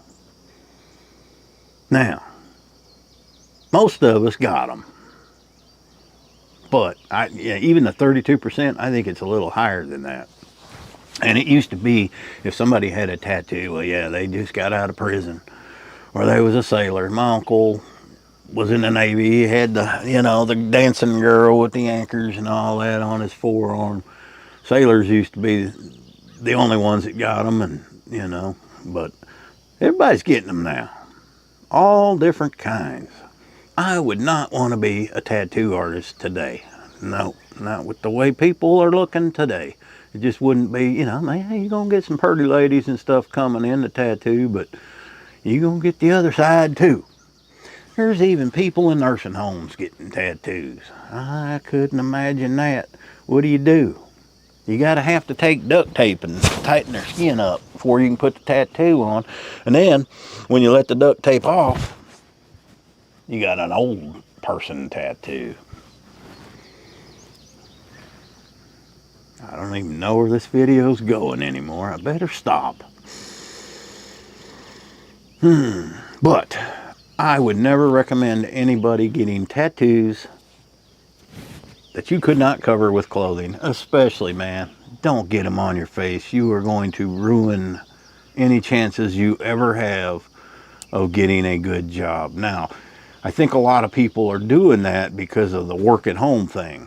Okay, but it may not always be that way. You still got to go out in public. People are going to stare at you. Until everybody has tattoos on their face, people are going to stare at you. If you don't like people staring at you, don't get a tattoo on your face. And I think they see these celebrities with the face tattoos, like that singer Jelly Bean. Hey, I gotta say, that Jelly Bean dude, have you guys seen his weight loss? Woo! I don't know if he's on carnivore or what.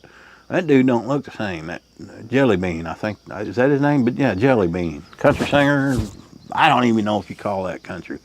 But they see that and they rush out and they're trying to get those. Man, that dude got those in prison. Okay? Those aren't your tattoo artist thing. Those are prison tats. Kind of almost looks like this. See, this is one of them. I got the outline and I was going to come back and I didn't. But I kind of like it that way. I don't think color would, it would already be, I got this in 89 in Cleveland, Ohio. I got this one in 97 in Denver, Colorado. This two peacemakers, Colt peacemakers I got in Tulsa in 2009. And then this one, I believe, 2003.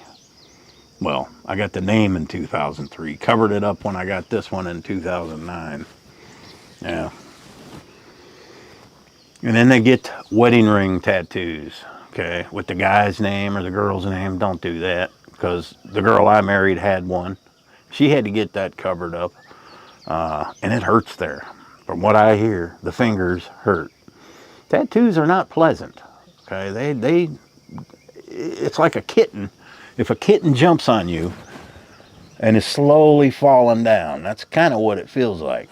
It depends where you get them. I know the back of my legs did not feel wonderful. These didn't bother me too much, but the back of the legs, the ankles, all them kind of places, and especially the face, the ear, and they're even getting them in their eyes, guys. What's this world coming to? There's that rabbit again. He ain't something right and wrong with that rabbit, man. He's looking for that squirrel, and that squirrel's nowhere to be found today. All right, we're gonna wrap this up.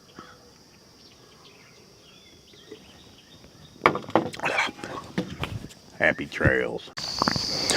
You're in your local cafe, Mary Lou's Diner. You go in there 3 days a week, have breakfast, and get the news. Because newspapers don't exist anymore. It's how you get the local gossip and news. Across from you is a table. And there's about a dozen men seated around this table, and they're all drinking coffee. Big Jim, he's got the most land in the county. You've kind of tagged him as the leader of the group. They kind of all tend to agree with Big Jim, sitting there in his coveralls, big straw hat, and boots tucked in. Big Jim looks around the table and he says, "Boys, you see that feller driving that Porsche car? California plates?" They look around the table. Old Jeb, he's gonna interject what he thinks. "I heard his wife's got one of them stainless steel cyborg trucks. They just moved here from California. I stopped into the DMV and asked." And then Big Jim, he's just looking around, looking at everybody's face. Finally, old Sid, he says, "Hey, I heard he was looking at buildings downtown. Wants to open one of them bagel shops." Big Jim goes, "What's a bagel shop?" "It's like a donut, but it's like dough." Big Jim chuckles. "I ain't gonna last around here. Ain't nobody been in them buildings in 35 years. Yep, that is the scenario. Well, I gotta be careful again about what I'm talking about here. It is no secret that people are fleeing states like California, Washington, Oregon, Illinois, New York. And they are coming to the small towns of America.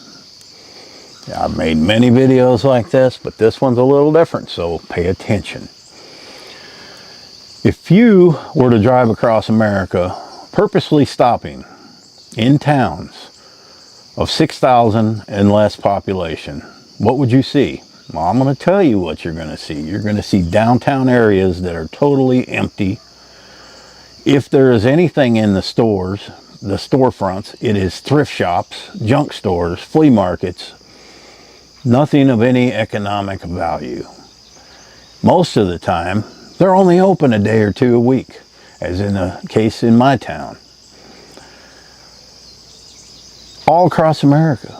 And the reason for this is, well, a lot of these smaller towns were built around industry. Industry we no longer have. We don't make anything anymore. And so these small towns, which might have had 6,000 population, now only have 2,500, 2,000, 3,000. And what does that leave? Well, that leaves an infrastructure that was built for 6,000 people with 2,000 people. The city doesn't have the tax base anymore, or the town does not have the tax base to fix your roads. New businesses do not come in. What's the point? And so you're left with a ghost town, a half-assed ghost town in most cases. There are so many channels on YouTube where they do this. Like Joe and Nick's Road Trip is a good one to watch. He goes around the country. He shows this to you. Now, there are some towns just like that have come around. And the reason they have come around, now I'm going to cover both pros and cons here, so stay tuned. The reason they have come around has been the migration from the cities and the other states that people are fleeing. Marfa, Texas is one of them. Okay. Now, I do not discuss politics on my channel. I try not to. But in this case, we are going, because one of the arguments is people are leaving these areas and they're bringing their politics with them. So we're going to, I've got like, I don't know, 6 cities here, 5 or 6 cities that this has happened to. And we're going to see. I've found the data from the year 2000 and then the data from the last election just to show you if it's changed or not. Now, Marfa, Texas, everybody knows Texas, red state, right? In the 2000 election, it leaned strongly Republican, okay? George Bush carried it. Now, in 2024, still Republican. Yeah, 56% for Trump. Okay, I'm not taking any sides here. I'm simply giving you the two parties' sides because one, you know, the states that are fleeing are from one party. Okay, so the argument is, are they changing the politics? Bisbee, Arizona. I've watched some videos on this place. Bisbee, it's Cochise County voted Republican in the year 2000, and in 2024 shifted more with Democrats. Okay, more blue. Salida, Colorado. Everybody knows where Colorado stands. I used to live there. It's nothing like it was, but it was Salida, California, Chaffee County was Republican leaning in many races. Now it is flipped solid Democrat. Eureka Springs, Arkansas, okay, was Republican in 2000 and again in 2024, still the majority red. Okay, and I can honestly tell you that around where I live in Arkansas, there's a good mixture, and it ain't people moving from California that are both parties. Okay, there is a lot of Democrats and there's a lot of Republicans. Don't know how they vote. It's none of my business. I think that's the problem today. Everybody's telling everybody who they're voting for, and it used to never be that way. So you can see, in some cases, it has changed. But what were these towns before? They were just ghost towns, shells. Are our town, the Walmart closed, and if you want to do any kind of shopping, you got to go to the city. There's just nothing. Nothing, nothing, nothing. So what's happening is a lot of people are moving from these states, and they're buying buildings in downtown. They're opening small businesses. There's also a couple up in Idaho that's happened to. And the locals don't like it. Now I can see both sides of the coin here. I think if they're moving out of those places, they're probably getting out for several reasons, especially the high cost of living, but the political part of it too. Maybe they're not agreeing with local politics and they want to get away from it. So you really don't know. I guess it goes on an individual basis with that. Crime is crazy. I mean, people just want out. But a lot of the local people in these small towns, they don't like it because people are different. They're bringing different ideas. For instance, if somebody was to move here and open a bagel shop, okay. Well, let me just tell you how this would probably play out here, okay. I know these people. I know this is how it would be. Something like that opens up. All right. You got Big Jim there and his buddies at the cafe. He opens his bagel shop. Yeah. Life continues on. They meet at the cafe. A few weeks later, Big Jim's looking around the table. He says, "Where's everybody at?" Old loyal Cletus, he's still there with him. He goes, "I seen Jim's car down there at that bagel shop." A couple more weeks go by. Jim's the only one sitting there. The only one. Getting his coffee, leaving his 50-cent tip, as he does every day. He decides enough's enough. He goes down there to the bagel shop.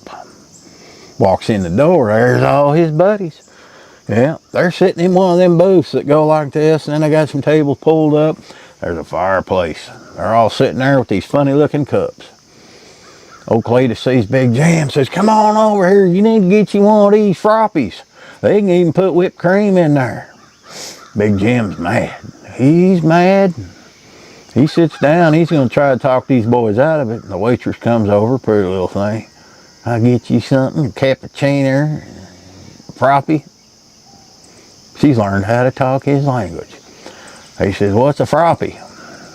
She says, "Well, you just want a little taste," and gets a frappy. He's hooked. Next thing you know, cafe's empty every morning. They're happy because they're not all in there hogging up the tables for people that want to eat breakfast. That's how it works. People will complain in the beginning, but when they catch on to something, they'll melt. So there are cases where, like with the Colorado thing, well, that's been going on for years and it's not far from California. So you're going to get the mix of all age groups. And surprisingly, I thought people that would be moving to small towns would be retired people because a lot of these towns don't have jobs. But with remote working, there's a lot of younger people moving. And when you sell a house in California, guess what? You're getting your money's going to go a long way in smaller towns. So they're able to buy these businesses and stimulate the economy. Pretty soon, your tax base goes up. Your roads are getting fixed. New things are coming in. I don't see that as a bad thing. However, none of that can happen. There are some towns, I know some of them, where you got the good old boy politicians in there that have been in there forever and ever and ever, and they don't want They don't want change. They don't want anything to change. They want to keep things just the way they are. And that's where you run into problems. You have to, if your town is suffering, you got to let something in. You got to give somewhere, and they just will not do it. So let me know what you guys think. Personally, it don't bother me as long as they're not coming in here starting all kinds of trouble, and I haven't seen that. I have not seen that. I do happen to know that They're moving in my area because I asked the lady at the DMV. She said, I asked her, I said, how many are moving here? She just looked at me and shook her head. I said, is that over 1,000? Shook her head. Over 2,000? Shook her head. Now that's for the county, okay? I don't know how many's moving to the town. But I have seen some houses in town. I could show you one that was terrible looking, okay? They probably, I think I seen it for sale for $60,000. They purchased it, totally renovated it, made it beautiful, landscaped it, put brand new roofs on. How is something wrong there, you know? And if they're going to open a business, which honestly, really, we haven't had any businesses open here. But most of these downtown areas in these small towns were built in the late 1800s, early 1900s, and they still stand, and they're empty. Town after town after town, there's nothing in them. So if people want to move in and renovate those and start a business, I say go for it. But it needs to be something that people can use, okay? The coffee shops are okay. You're not going to make a killing in these little towns. You have to look at the town it's in, okay? We don't have a Walmart, so what do people need? They wouldn't have to go an hour away to get those kind of things. Shoes, maybe. I don't know. Shoe stores don't really work anymore, do they? Amazon has killed a lot of that too. So people are going to order things and get it in the mail the next day before they're going to probably go to any store. But that really, I don't think, is as big in rural areas as the city. We don't have Amazon delivery.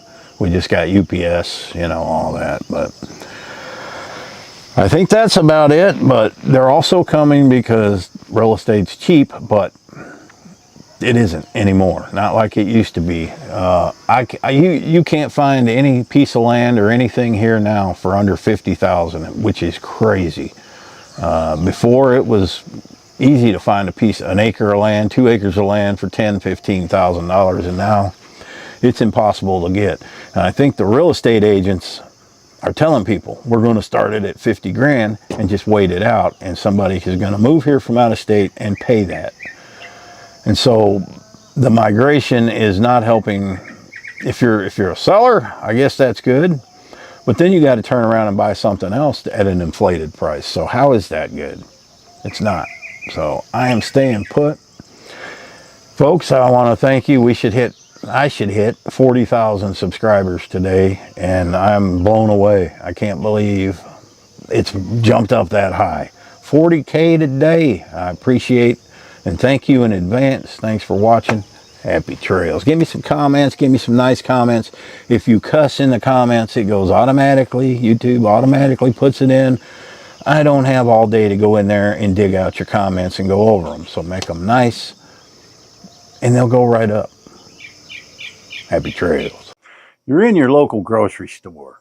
You're looking for the shortest line to check out all your groceries. You spot one that is almost finished. You pull in, you get the little stick, you put it down, you start putting your groceries up. You notice the person ahead of you, it's got a lot of stuff, man. 2 full carts of groceries. You're thinking, man, must be nice to be that rich. And then the time comes for that person to pay, and out it comes. The EBT card. That's right.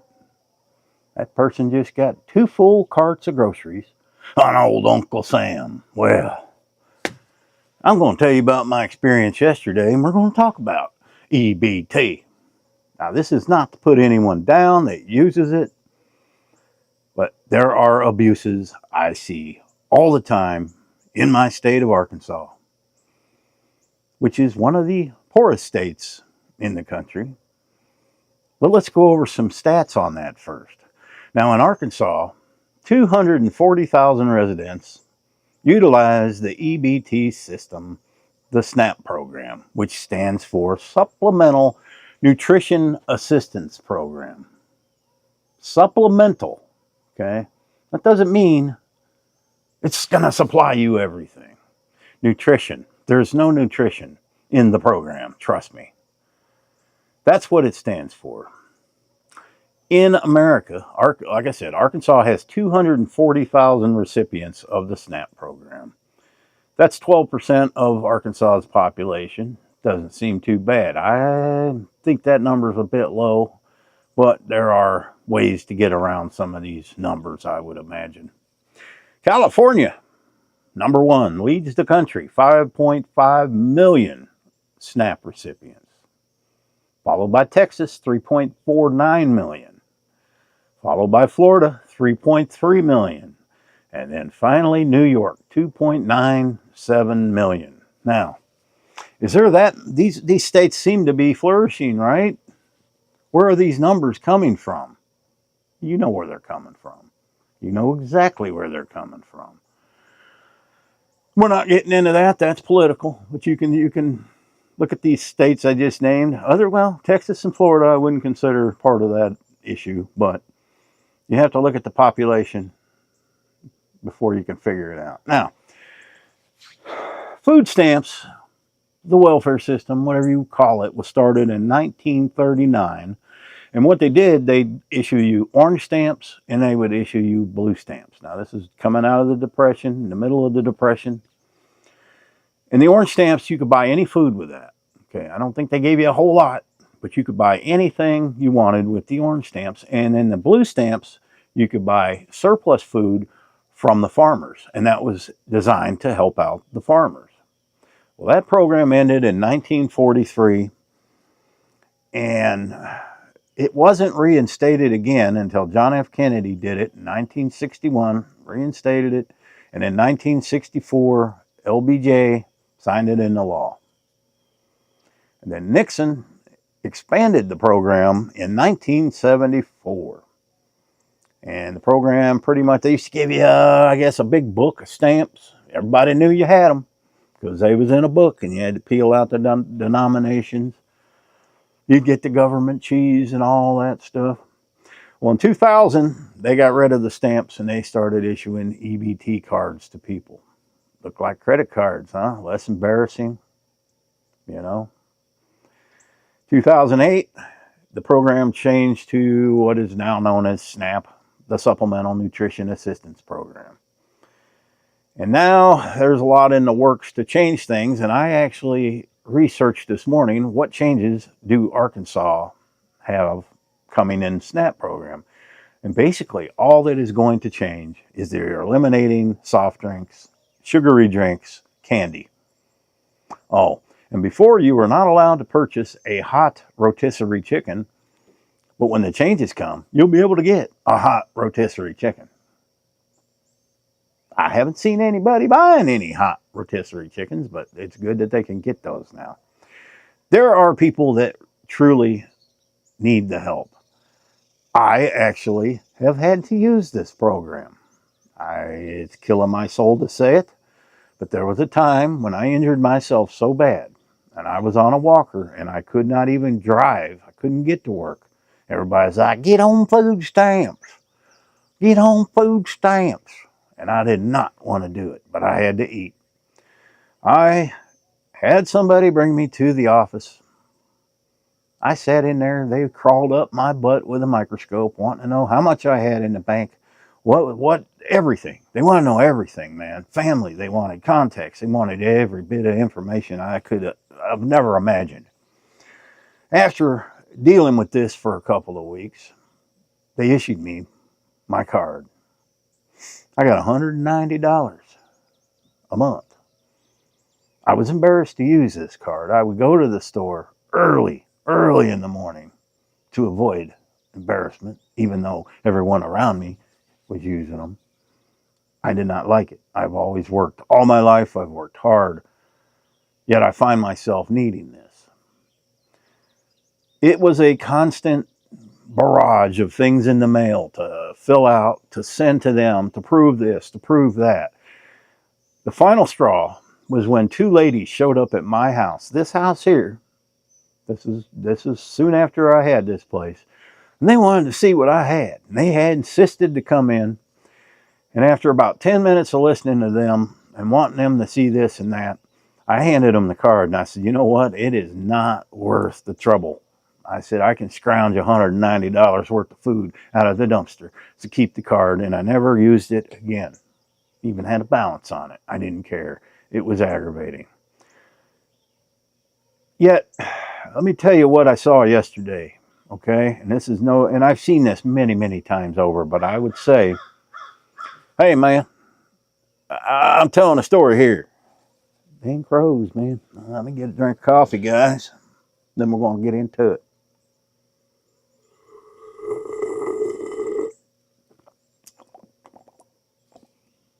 Now, I had to go to Walmart yesterday. I know somebody's already typing in the comments. You shouldn't go to Walmart. They're terrible. I went to Walmart to get my coffee.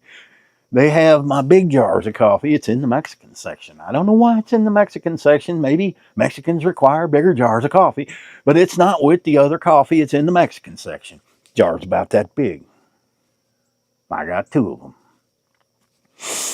Also, remembered, well, hey, while you're in here, get some beef liver for my dogs. Because my dogs love a little beef liver sauteed and a little beef tallow. I sprinkle a little olive oil on there to help with their coats and their skin. I see the beef liver. I know where it is, but I can't get to it because there are 2 big carts blocking my way. And I observe a man and a woman just in a frenzy. I ain't kidding you. In a frenzy, just grabbing meat. Big tubes of ground beef, steaks, pork chops. Not even looking at the price tags. I'm like, what? They ain't even caring what this stuff, because Walmart has the highest price on meats of anywhere. Yeah, I started going to Aldi again. They started carrying the things I want again. But they're just throwing it in there, throwing it in there. The cart got halfway filled up, which is a lot of money worth of meat. Big tubes of ground beef, a lot of food. And they move off. I get the beef liver. They are ahead of me, and I had to go I got some t-shirts. I got a few other things. I didn't buy any food other than my coffee. Well, they are in a line paying for everything, and as I pull in, there was only one checkout at this time at the Walmart, so I wait. And I see all this stuff get checked out. They were halfway through when I pulled in. It comes to $1,200. They had 3 carts. 3 carts. One of them entirely filled with soft drinks. Dr. Pepper, you had Mountain Dew, you had Coke, all the good stuff. And one of them entirely filled with potato chips. You had the Doritos, you had the Lay's, you had almost every kind that you could think of. The woman was obese. The man, didn't see much wrong with him. He was having no problem bending down to the very bottom of the cart to get to move the things for the lady to scan. There was nothing wrong with this man that I could see. I might be wrong. When it come time to pay, it was over $1,200. Out comes the EBT. You know it's an EBT because a receipt will come out one place and then another separate receipt comes out. And this lady says, can you tell me what my balance is? Why couldn't she read it? Was she throwing that in people's face? I don't know. There is so much abuse in the system. Now, I am not against people having a SNAP card to buy food. Maybe they need to be educated before they are issued the SNAP card. Potato chips, ramen noodles, all these things are not healthy. They're not good for your family. A family of 4 in Arkansas receives $1,100 a month in EBT, in SNAP assistance. Now, it's very expensive to buy groceries today. I understand that. And I can understand why they're getting a lot of this ramen noodles, raviolis, Chef Boyardee, things like that, because a lot of that's cheap. And you can feed your kids this stuff cheaply and get more. Well, your kids are getting obese, they're getting diabetes, they're getting fatty liver because of this. So is this program helping America or is it hurting America? Because I don't see it helping. There should be a time limit on it. You get it for 6 months, maybe a year at the max, and then you never get it again. Maybe you have to wait 10 years, 5 years before you can apply for it again. It is being abused. Like and it wasn't the worst case I've seen. I've seen they fill these carts with nothing but soft drinks. Sometimes they're reselling this stuff. I do know of a case. We have a festival every month. It's like a flea market every month in town. And when I worked at the pawn shop, I stopped in the grocery store the previous, before I went to we had to be there to the flea market. It's called Trade Days. They closed down the whole downtown. Well, I see this lady with a cart filled with soft drinks. She pays with an EBT card. Later, I see her out set up at this festival selling these cans for $1 a piece. Cans of soft drinks. Yep. That should be reported, right? Let the truck go by. But I am sure a lot more than that goes on. Now, another bad thing about the system, the reason you see a lot of single mothers with no man in the house is because if there is an able-bodied man in the house, guess what? They ain't eligible for the SNAP program because he should be working, right? So the man doesn't live there, or they lie and say the man doesn't live there. Or maybe the man's on it too. But they penalize these women for not, for having a man, for somebody that could possibly go to work and cure the problem. And so there are so many entitled people today that it's ridiculous. They are born into that system. Their parents, or their mother, had the SNAP program, welfare, food stamps, and that's all they know. And their mother teaches them how to get it and how to get the most of it. And the more kids you have, the more you get a month. And that should not be a reward. That should be a penalty. Because if you can't afford to feed your children, why would you keep having them? Because they also get cash benefits. There is so many other benefits to it. I could go on and on and on. You guys probably know more about it than I do. I'm telling you what I witnessed yesterday. It made me angry. It made me angry because for 40 years I worked until my body was so wore out I couldn't do it anymore. And just for me, the one time I needed it, the fight it took to get it, and then to have people show up at my house, I couldn't believe it. I guess they thought I was sitting on a pile of cash or gold bars, and they had to verify that I wasn't. And it was one of the most embarrassing experiences of my life. But today, to some of these people, it's not embarrassing at all. It's like a badge of honor. The program needs reworked, and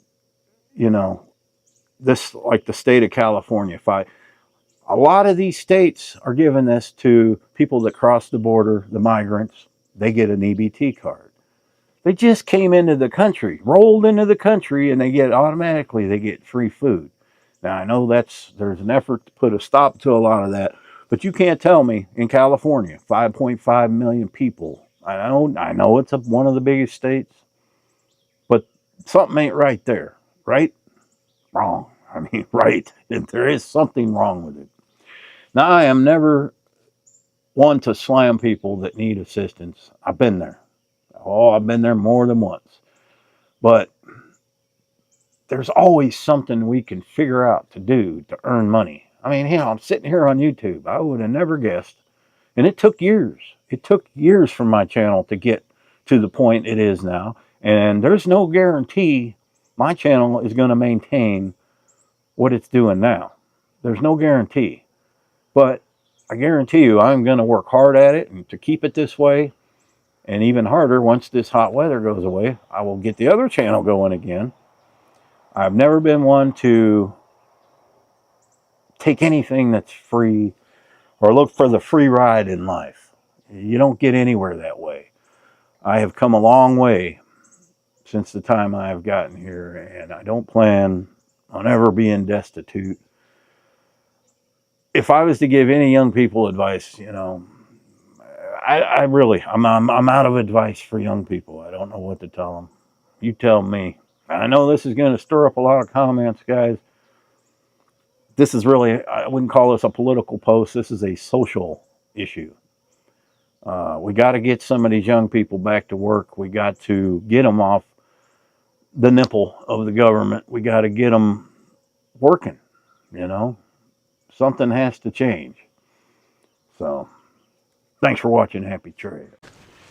If you've been thinking of moving to Oklahoma or Arkansas or any of the southern states, well, this video might be for you, because there may be a culture shock that you're not ready for. And I'm going to go over some of those things and just let you know what you may be in for. Now, today with the economy the way it is, real estate prices are crazy. All the violence in the cities, people are fleeing. They're moving out of the bigger cities. They're seeking a more simple, uncluttered life. And although here in Arkansas, that's what you will get, it may not always be the case. So we're going to go over a few of the pros, a few of the cons. Now, let me tell you a little bit about my story first. I grew up in Oklahoma. That's where I spent all my childhood. Grew up there around the Tulsa area. I also lived in southern Oklahoma. Now I'm currently residing in Arkansas. And I came here 13 years ago. And I was actually in Palm Beach Gardens, Florida, before I came here. Now, you want to talk about a culture shock. Palm Beach Gardens, if you don't know, is one of the most wealthy areas in the country. And I was there helping a friend with an estate. I was actually listing things on eBay, I also lived in Miami Beach while doing that. Another culture shock. I would be the guy in Miami Beach on a Saturday walking down the sidewalk with a case of beer with all the Jewish folks. And they would give me the looks, let me tell you. And as much as they were a culture shock for me, I'm sure I was even more of a culture shock for them. So let's look at some of the situations people get in to get them thinking, well, they want to move to places like this. You know, yes, it's beautiful. I love it. But there are certain things that you have to know before you decide you want to move. So let's start with Oklahoma. Now, growing up there, to me, it was a normal thing. But I have lived all over the country, East Coast. I've lived up in the north. I've lived in the south. I've lived, in the west. And the one thing that differs in Oklahoma from most other states is the indigenous population. By that I mean Native Americans, Indians. They don't like to be called that, so I call them indigenous. Actually, on my dad's side, we have indigenous blood in our family, as a lot of Americans do today. But it is a population there that you've probably, a lot of people in the country have never seen any Native Americans, ever.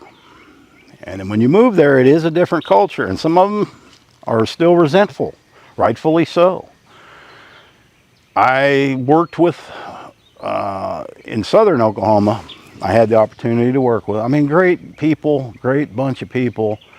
You just, you got to watch what you say, because like I said, some of them still may be resentful, and you can't blame them for that, right? But here we are in the United States. We all got to live together somehow, and a lot of times that doesn't work out. You won't have much problem with them. If it depends where you live and where you're from and how you grew up. Now, if you're from New York City and you move to Tulsa, well, you're going to notice a big change. I'm not even going to use New York City as an example because if you live there, your life is so much different than the rest of the country. Most people live in apartments. Most don't have cars. You know, you're going to have freedoms that you wouldn't have in New York City. Now, LA is a whole different ball game. People have cars, multiple cars. People, they have homes, not necessarily a lot of land, but it is going to be a culture shock coming to Oklahoma or coming to Arkansas. Now, Oklahoma, the people are great. It's a big football fan base, especially college football. You don't want to move there and plant a Nebraska flag in your front yard. It won't be there the next morning. I can promise you that. And if it is, it'll be charred. That may not happen, but that's just, you know, gives you an idea of what the mentality is there. But they love their football. Now, Arkansas, you don't see very many indigenous people here. Arkansas was a state way before Oklahoma. There are a lot of older areas. It was established more of the pioneer type. But again, there's a culture shock here. And the first thing you're going to notice when you move to Arkansas is there are a lot of dogs running around. Yep. And that was something I had a hard time with when I first moved here. One of the reasons is, the people of Arkansas are great, okay? You got to remember, this is their place. If they were born and raised here and live here, this is their place. And if you're coming here from somewhere else, keep that in mind, okay? You don't want to keep running around saying, well, that ain't how we did it in California, or that ain't how we did it in Oregon. You want to be mindful, and you got to realize you're in their state now, and if you want to be part of it, then you got to learn to adapt to it. And going back to the dogs, see here, hunting is a very popular thing, okay? And they use dogs to help them hunt deer. That's right. I never heard of it until I moved here. And I grew up in Oklahoma, you know, 3 hours away from here. What they do is they have, I don't know, they'll have 10 dogs or so. They release them, these dogs. And I've had this breed dog, Walker hounds, treeing walkers. Beagles will also do it. They all get together in groups and they release the dogs and they flush the deer out to the hunters. You may not agree with it.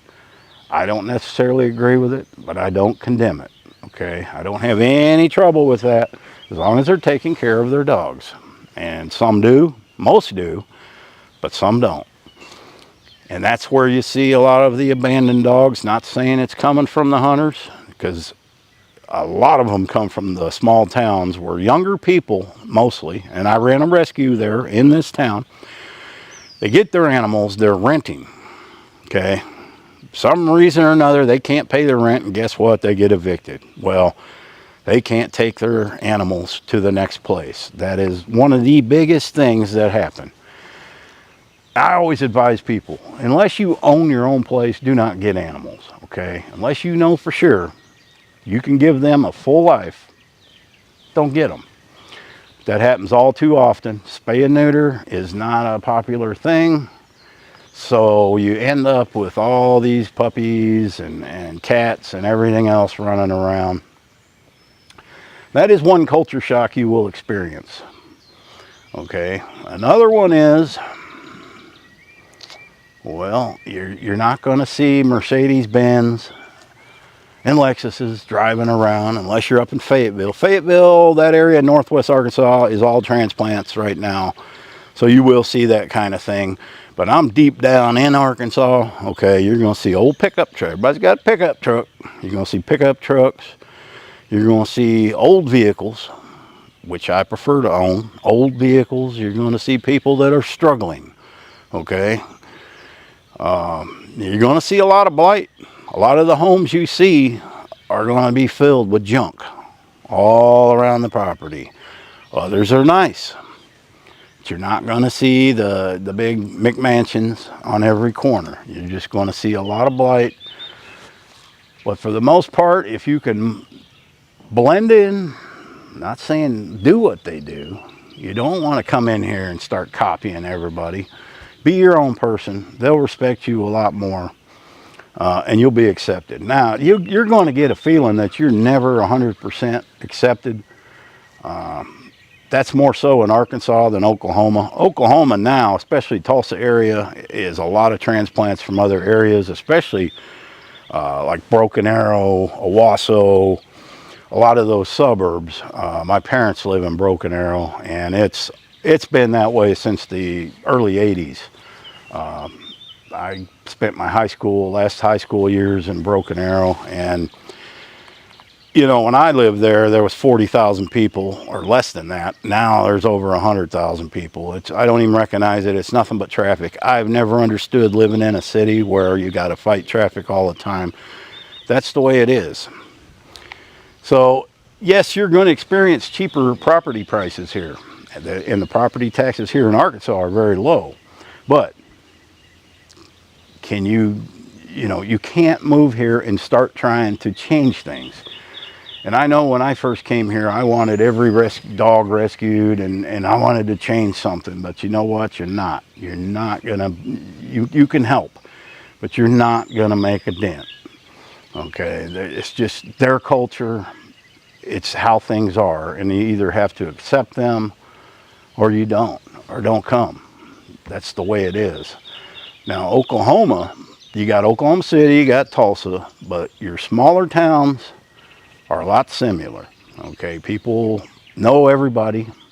Everybody knows each other, and they know if you're new in town, and if you move in and you start complaining, you start trying to change things, run for some political office, well, you're not going to get that. But it's not going to work out for you. So unless you're prepared to just stick to yourself for a while and just kind of fill it out, you got to get a feel for the people. And if you don't do that, you're not going to do well, especially in Arkansas. Like I said, I came here directly. I drove straight from Palm Beach Gardens to Arkansas. And man, even though I only grew up 3 hours away, it was quite the culture shock. There were a lot of things I never knew. Growing up so close, I never knew about Arkansas. And there's just not a lot of videos out there about it. And it's really, the best advice like I said, the best advice I could give anybody that's looking for land here or who wants to move here, get your place situated, mind your own business, and just observe people. Go to the local cafes and just go sit and have breakfast, have coffee, and listen to the people. You will be surprised how much you will learn sitting in one of them cafes when all them old men come in every morning, which they do. The feed store does the same thing. They all sit and have coffee. But just listen to their stories and keep your trap shut. You will learn more than you ever need to know. And then over time, people will start warming up to you. Okay? Now I've been here 13 years. I can't go to town. Everybody knows who I am by name. It's that type of environment where everywhere you go, people smile at you, wave. And, that's another thing. You're driving down the road, everybody waves to you. Okay, if you break down, which I've done a few times, immediately after breaking down, you're going to have people stopping. Do you think that would happen in Los Angeles or New York City? No, because I broke down in Vegas. And ain't nobody stopped to help me. I had to call my boss. I ran out of gas. I had to call my boss. And the whole time it took them an hour to get there, not one person stopped. But if you've ever drove on the freeways in Vegas, you know why. You don't stop. But that's the type of people they are. They will help you with anything that you need. If they like you, even if they don't like you, they're not going to drive by you. They're going to see if you need any help. Can I call somebody for you? That type of thing. So there's no other place I'd rather be. I mean, this is the place. This is my last place I will ever live, I hope. And I can't say anything bad about it, but I'm just here to talk about the culture shock. And there is a culture shock. Some people adapt better than others. It just depends on how well traveled you've been. Like I said, I've lived up in Minnesota, I've lived in Florida, I've lived in Ohio, I've lived in Nevada, Utah, Texas. Everywhere you go is different. Everywhere you go has a different culture, and everywhere you go, the people, you know, they're gonna act differently. And honestly, the biggest culture shock, I think I had it a lot easier here. I guess maybe because I grew up just a few hours from here, but it was a lot easier for me to adapt to Arkansas than it was Minnesota. Now, the people of Minnesota, at first, are kind of standoffish. It's what I got. And I spent almost a decade working in Minnesota and Iowa. But once you get to know them, you know, it's like anywhere. People, they were friendly, and, you know, it just, you have to go with an open mind. That's it. Go with an open mind. Don't start trying to change things, and you'll be all right. So if you found this helpful, and, you know, like and subscribe. Also, check out my other videos about probate. I can't talk today. Probate properties. Hopefully those are helpful too. And on the probate properties, not everybody's going to find one, you know. But you can find properties that have been abandoned for years. You can get them pretty cheap. But even here, the property values have gone way up in the last 10 years, especially the last 2 or 3. I've noticed they've went way up, enough to where I don't want to touch anymore. But for somebody in LA to sell their place to move here, it would be nothing to them. But do keep in mind, there are going to be major changes in your life. Thanks for watching. Happy trails.